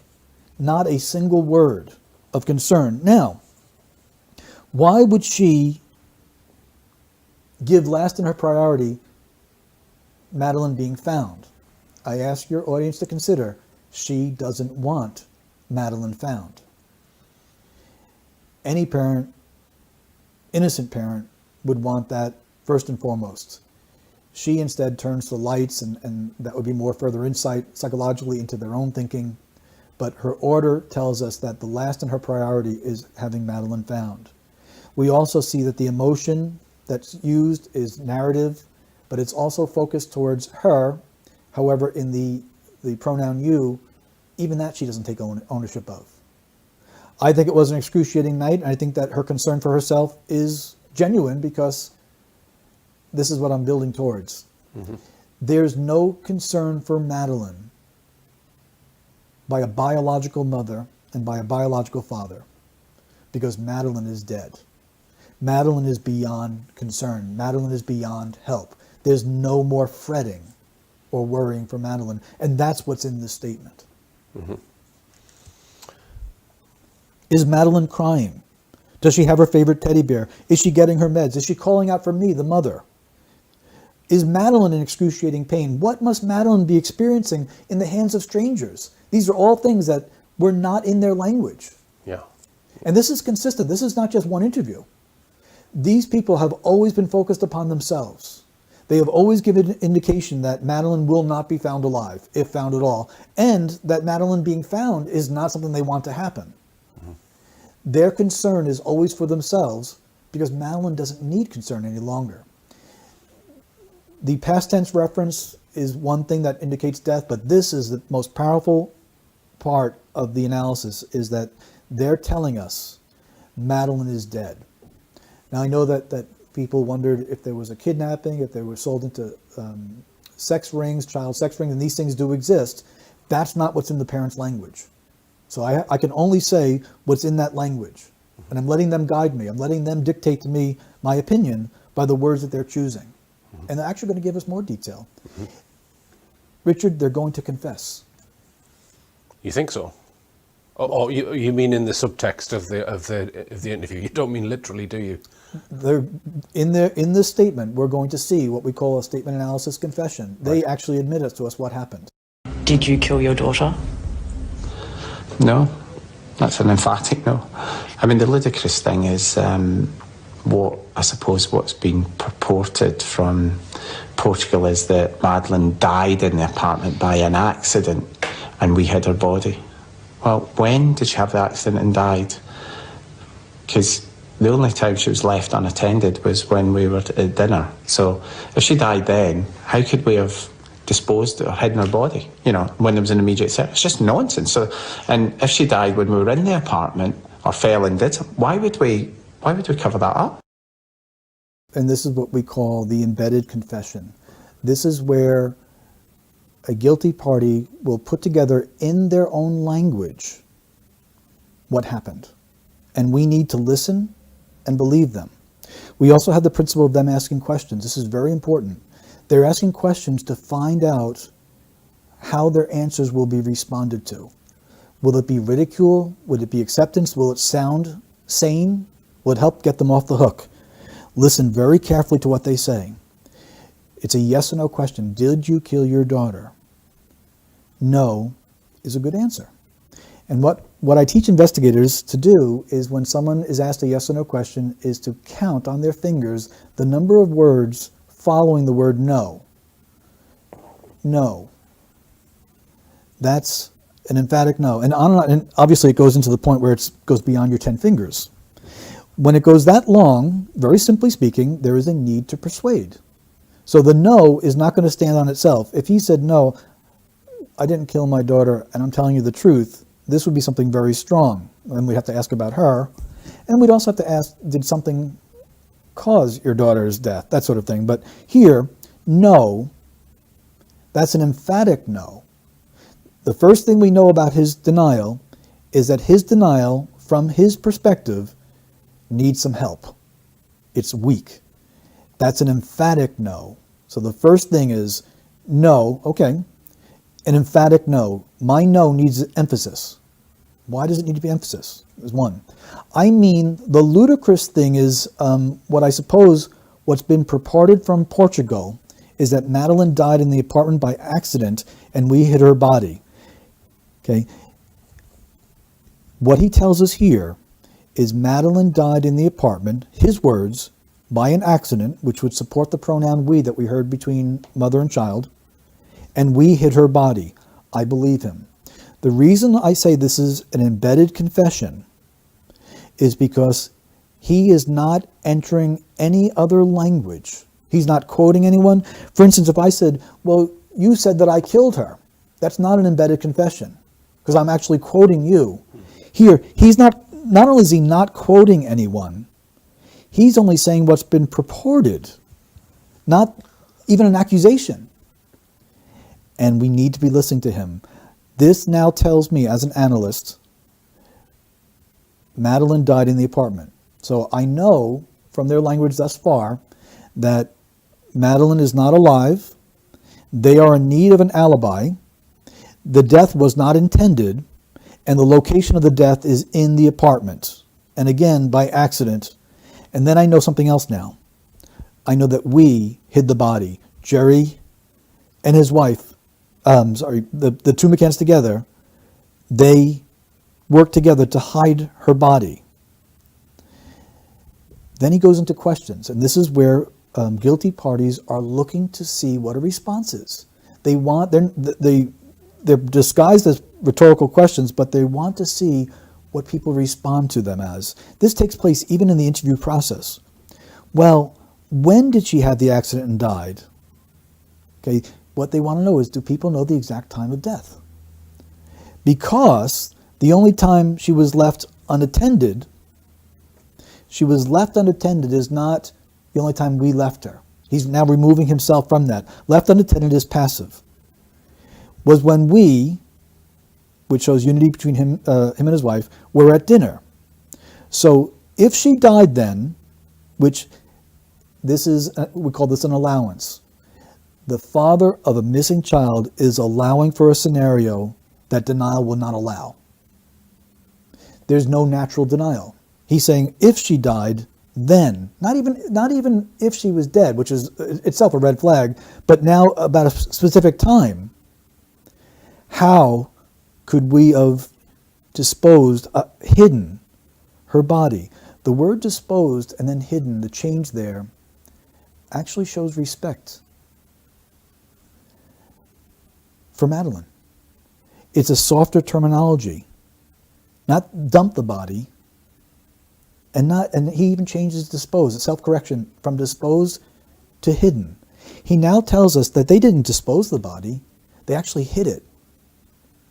This is why, and this confirms the priority. We want there to be light. We want there to be searching. By the way, we also want them to find Madeline. But it's last on my list of priorities. So I now know that Madeline is dead. Madeline died in the apartment. And listen to his questions. When did we do this? How did we do this? You know, when there's an immediate, it's just nonsense, self-censoring again. And if she died when we were in the apartment or fell and died, why would we cover that up? Okay, that's the most important question he asks. So he now introduces something else that may have happened. Madeline fell. I am concerned and remain concerned that Madeline may have been drugged in any way, shape, or form, whether it be nighttime cough syrup or something more, so that these people could go and have their dinner and their party and get their break and all that, that Madeline awoke and fell and got injured, and the injury was beyond. Yeah. Can I just interject with a question, Peter? Sure. When he's saying, he's alluding to the fact that he doesn't think they would have had time on that particular evening to deal with the body. Could that suggest that there's been pre-planning and the meal was orchestrated to allow for a window for their phantom abductor? And he's confident that he can show the audience that there's not enough time for them to have done that. So in other words, it's possibly happened on a previous time. Yes, it is possible. And the focus on time, which he doubles up on, opens that door up now for us. Right. We have to consider it. Intention, it hasn't changed. In other words, that this death was not intended is not changed by this. But the fact that they do, or he does, in his language, focus so much on time, we must now be open to the possibility that he has a confidence about this time frame because it happened at a different time frame. So the answer is yes. Okay. What he's doing is he's affirming every other point of analysis. So when I said earlier that we look at little point here, little point there, he's now summed it up for us. The reason why this father does not show any concern about what Madeline is going through is because Madeline is beyond experiencing anything that he would need to be concerned about. Mm-hmm. They hid her body. Right. That's what they did, according to his language. But I don't think we should dismiss quickly that he introduced falling. Mm-hmm. She was very tired, Kate said. Mm-hmm. They had left her for their own. And so he asked the question, why would we cover this up? Mm-hmm. And the answer is quite simple. We have professional people who have 2 other children, an unintentional death. You're going to lose custody of the children. Another motive might be if there had been signs of abuse. Yes. That would come up in the hospital. In the inquiry, sure. Yeah. He, as a medical professional, in any way, they are very likely to have knowledge of child abuse because it's just part of that profession where they deal with that. Now we have some indications there that would need much further exploration for possible sexual abuse. And there is a risk of the consequences for an unintended death, that's number 1.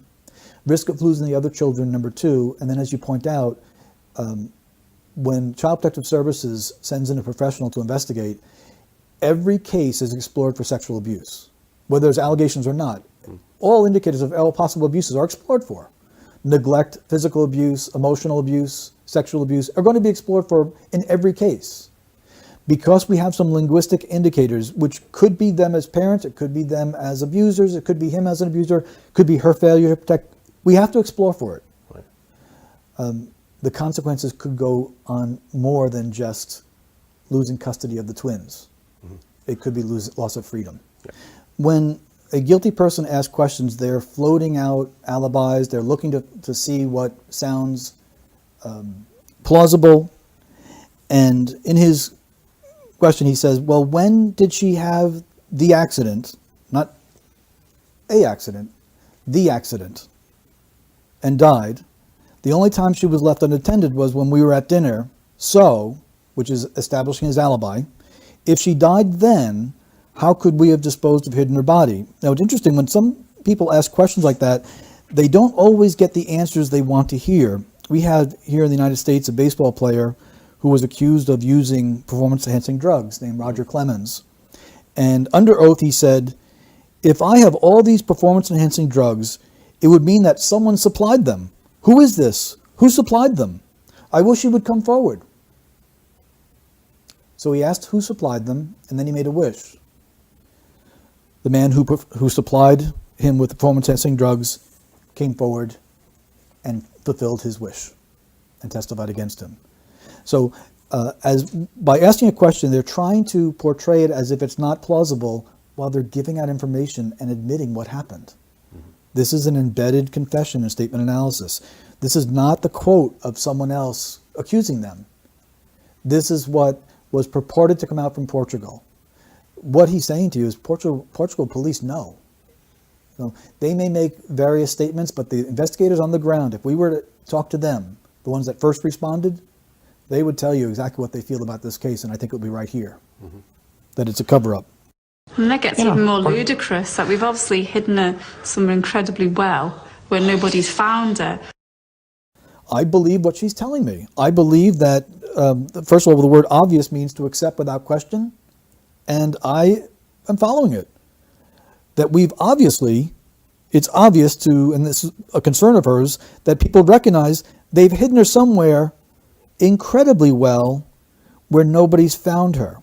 Now, consider this. This is supposed to be from a mother of a missing child who is spending a lot of time defending herself, trying to ridicule the accusations, instead of pleading for her safe return and talking about what she's going through. Again, there is no concern for what Madeline is going through by biological parents, close relatives, the closest relatives. And we had her so well that we then decided we'd move her in the car, which we hired weeks later. And, you know, it's just ridiculous. So now we have a change of language from ludicrous to ridiculous. We have a car entering her language, and the timing is not lost on us either. She now says weeks later. So if someone was concerned that the death took place at a different time, she's now saying, you've got a good idea to be concerned about that. She's playing with the time. So to narrow down the time frame to what they want us to think it is would not be a wise investigatory move. We'd have to be open to other time here. Does that include the death occurring before their stated time, the time they say Madeline was abducted? It has to go beyond the time that they state. It has to, right. because their words are guiding, at least from my perspective as a statement analyst. They're not locking in a time frame. By choosing 3 weeks is to deliberately blur. It's kind of a joke, but it's a statistical point, is that when someone is going to choose a number and they need to lie about it, they often will cling to number 3. 2 sounds too small, 4 sounds too big, and it's one of those statistical patterns. They did hire a car after they'd reported her missing, a few weeks after. So that's what she's referring to there, and there was evidence found in the car. Yes. Of a cat of a dog evidence, I believe. Yep. The point being is that as she even goes to this area, she's changing the time frame for us. Right. So even if 3 is accurate, right. It's still fascinating that she is now moving the time away from what they originally said. Right. So it's sensitive to her. Right, I see. When you come back to Portugal, do you feel closer to Madeline? And although I don't know where Madeline is, that is the last place that, you know, I saw her and held her, and I guess there's a part of me that still feels connected to her there. So. This was an interesting question, and I thought for an interview that I did not think very highly of, this was a fascinating question that grabbed my attention. And I think the interviewer might be probing for what we actually get here. Is her answer is important. Although I don't know where Madeline is, no one accused you of that. So before she even gets to her emotion, she has a need to deny that she knows where Madeline is. You know what that tells me? She knows where Madeline is. Right. That she's actually affirming that we hid her incredibly well. These 2 smart people who were in panic mode for themselves hid her incredibly well. So although I don't know where Madeline is, we call that the negation. She wants us to know what she doesn't know. Very sensitive. And then she uses the phrase, you know. And what we do with any type of habit of speech is we look where it comes up and where it doesn't come up. And it shows an acute awareness of the interviewer. So we notice what topics will provoke that, what topics do not provoke it. And about the location of Madeline, it provoked it. Then she says, and I think this is important, I saw her, held her. Now, in order to hold her, you have to see her. Seeing her is unnecessary. people speak that way about dead people, about dead family members. Because in order to hold her, you have to see her, unless you held a dead body. I think that when Madeline's lifeless body was carried, Kate held her. I think she's telling the truth. I think kids can be written off, missing kids can be written off too easily. You cannot do that. You cannot give up on a child. This is the mother of a missing child, utterly avoiding the call to find her child, utterly avoiding the call to attention of what Madeline is suffering through. Instead, this is extreme distancing. I don't want Madeline written off, I want her found. No, kids, general, can be written off. Again, that awareness of the interviewer. Missing kids, no, my Madeline. Missing kids can be written off. This is someone who has well moved beyond in the grieving stage. She has well processed the information. Madeline's not coming home, and she's at peace with it now. This is a distancing language of kids, child. The use of the word child there again is something that, we don't say kid abuser, kid molester. We say child abuse, child molester. This use of the word child, although it's not conclusionary by itself, with the other indicators, causes me to be concerned that Madeline was a victim of child abuse inside that home. I don't know for certain. There's certain things that I do and can say that with a strong conclusion. That's an element that must be explored. Right. Just as an aside, Peter, are you aware of what we call the Gasper statements? This was statements that a family or a couple made against the McCann's not long after it happened. Are you aware of that? No. Okay. Oh, perhaps I can show you that at some point. But they had been on holiday with the McCann's about a year earlier, or at a previous time. They were sat around the dinner table, and the wife was in between Jerry and Jerry's friend, and Jerry was discussing with David Payne. He said something like, he actually said, it was David Payne said, "Would Madeline do this?" And he put his finger in his mouth and moved it in and out while circling his nipple. Okay. Yeah. David Payne said, and Jerry didn't seem fazed by that question. Yeah. So after this couple found out, we're more fazed by the question. My own reaction to that. Yeah. Yeah. So after this couple found out that that this case was going on, they went to Leicestershire Police and reported this. In fact, they wouldn't allow their child to be bathed by either Jerry or David Payne after they heard this, because that was another thing that they've spent time bathing each other's children. Okay, which I don't know if that's normal. I don't think it is. But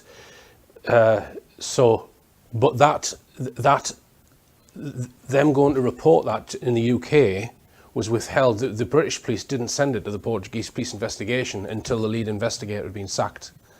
So that only surfaced, and the Portuguese new investigation team ignored it because we think there's a political decision being made to pull the investigation. Mm-hmm. But yeah, just a point that there's other statement evidence that Jerry might be involved in abuse, even though you've not even seen that. Right. The concerns are in the language, and I didn't know that. Right. But they're in the language. They rely upon an infant's natural sucking mechanism of survival. Right. That's one of the methods of sexual exploitation of a child. So right. that motion that he made, right.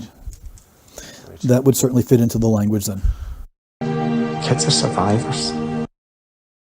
Jerry says kids are survivors. He doesn't tell us Madeline's a survivor.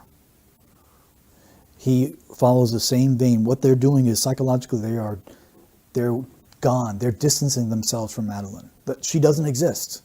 And in the statement, and this is why it's so important to consider, it's not just that they show no concern about Madeline.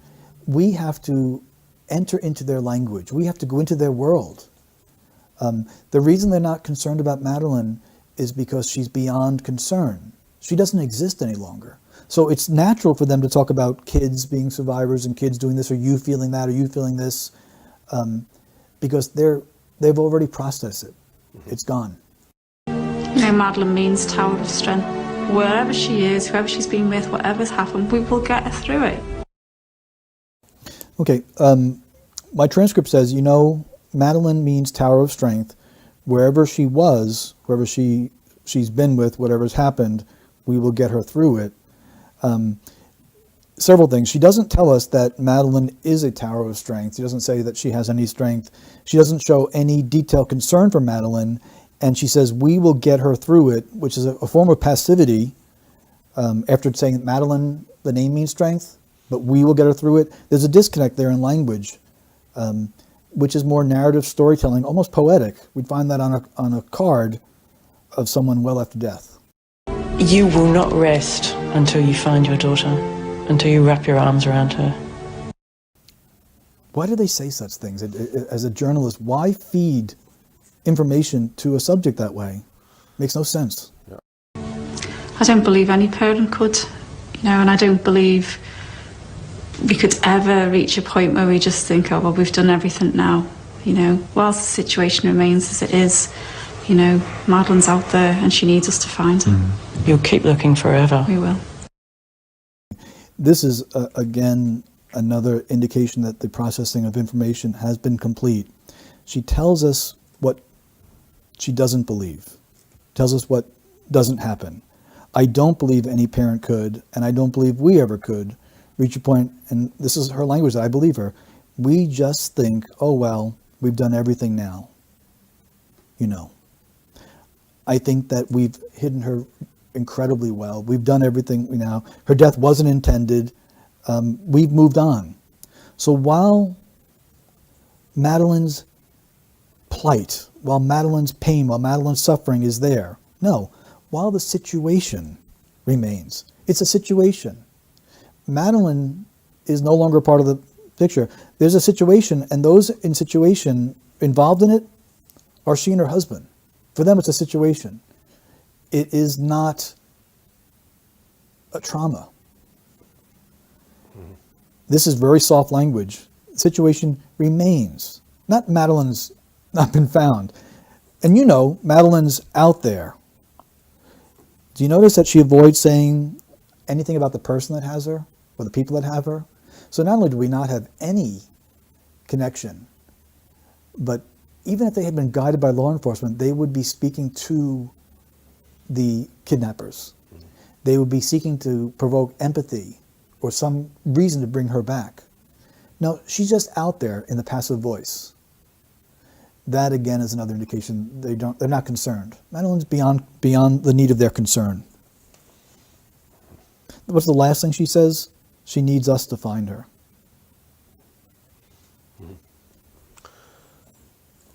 You keep looking forever. Okay? And I can't help but wonder if the interviewer thought they're going to be like what we call the O.J. Simpson searching for the real killer. O.J. said he was going to search for the rest of his life for the real killer. He had no confidence it was going to happen any time before that. Right. Instead of saying we're going to search until she's found, it's just going to be, we'll keep looking, forever. Yeah. You mentioned baby Ayla here, Peter, in relation to this. Baby Ayla, A-Y-L-A. Yes. Have you mentioned that? Baby Ayla, not in the interview here, but right. in the analysis. Right, okay. Do you want to mention that now? Sure. Baby Ayla was in Waterville, Maine, and she was reported kidnapping by her father. And the father was not cooperating with police.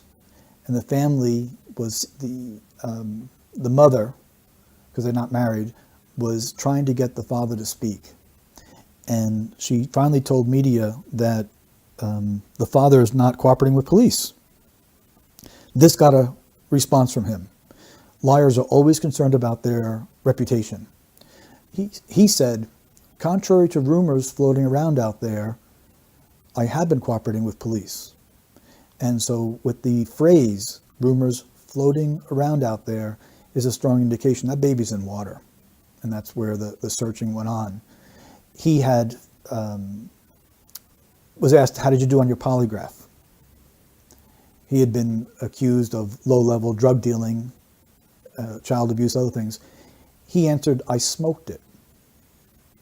I smoked it. So we give ourselves away by the words that we choose. And there is like almost like a junior high school student talking about a test. I smoked my math test. It's a missing child.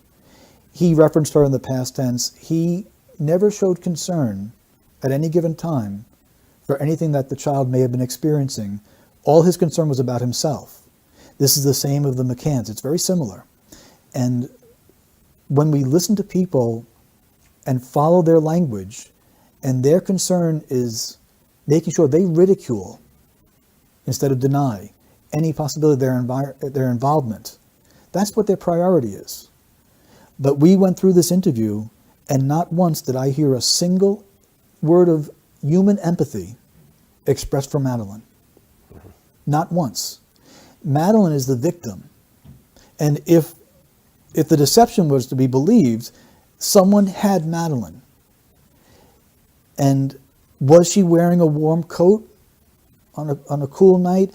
Anything, even the slightest bit of concern, none of that is in their radar because it's not in their hearts. It's not in their minds. It's not in their minds because they know that Madeline is beyond all help. What I concluded from just this interview itself is that Madeline is dead.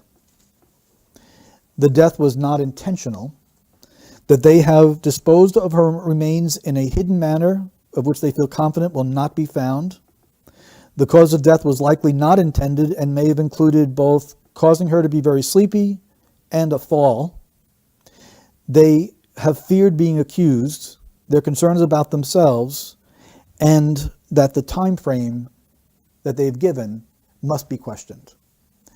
Those are things that I conclude strongly. Now, underneath that is the possibility of sexual abuse being part of this equation is strong. And it would have to be explored, yes. Right. Okay. It would have to be explored. Okay, thanks for that, Peter. Now, I did send you some additional transcripts, but obviously there's a vast amount of work to go through them all, and you've done a fantastic job in analysing this one. But clearly, if we were to go through the vast amount of testimony that they've given, you think the same things would likely come up again and again? I do. I believe that even the things that I have looked at all confirm the analysis. What makes this so strong is that this includes an embedded confession. They actually confessed to what they did. Mm-hmm. And I think we should not discount the word fall, that no one asked them if she fell. It was no part of the interview. He introduced that word. It's very important. Okay.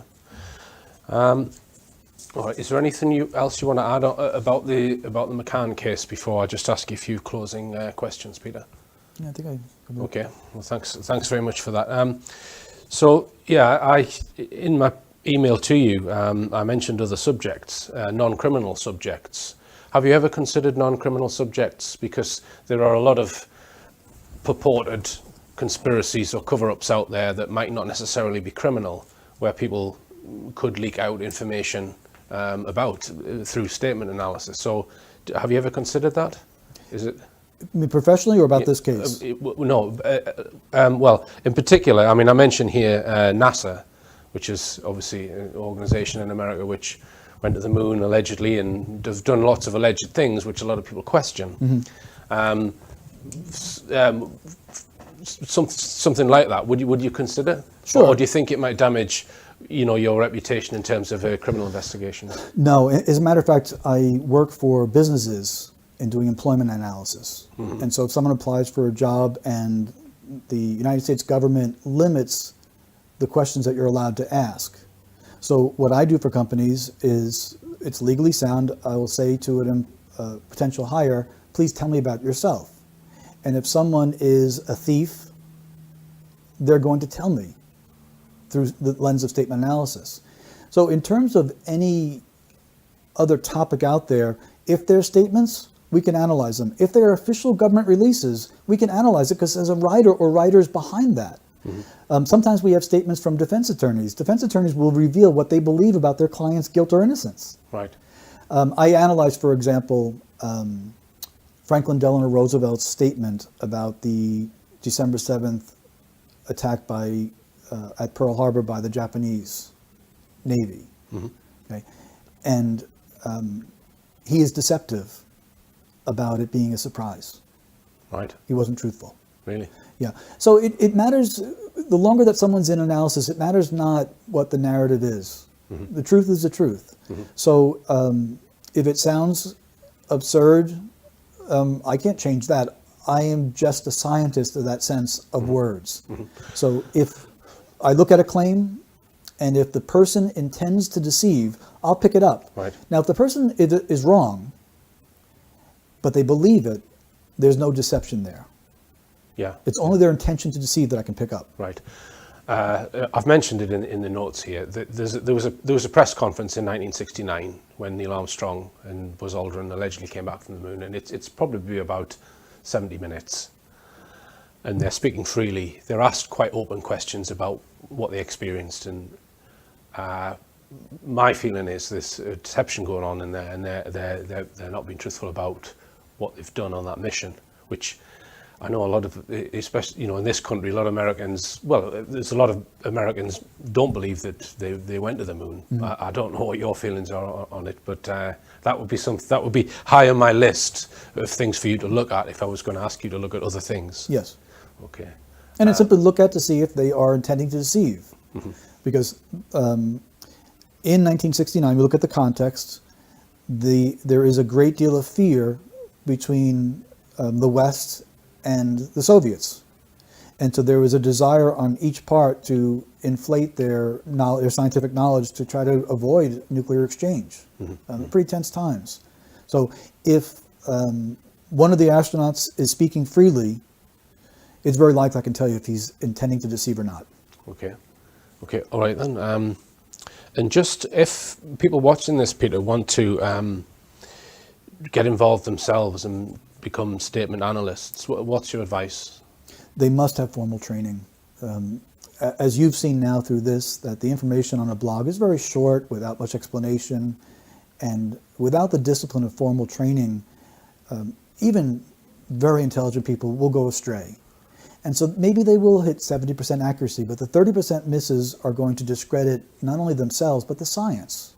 Mm. So we have courses that they take at home, but each course comes with 12 months of support. So they never submit an errant report. You always have someone looking at your work, correcting your work. And if they're wrong, we can go right back and say, here's where it went off. Right. And so you can correct it and follow the principles. It isn't, as it's made to seem through Hollywood or now through Facebook, there are no magic truth wizards. There are no people that are just born. And Dr. Paul Ekman had studied the micro expressions of people to show how they reveal their emotions by slowing down the video frame by frame. And what that led to was lots of people taking this training of trying to spot that. It doesn't translate into any success in investigations. If you ask me, as a matter of public record, Peter, your conclusion that the McCann's are showing guilty knowledge in the death of Madeleine, how sure are you of that? Mm-hmm. I am able to answer that knowing that my career is looked at and say, I'm certain. Okay. All right, and Peter, well, I'd just like to thank you very much indeed, and it's been a pleasure to have met you. Thank you. Thank you.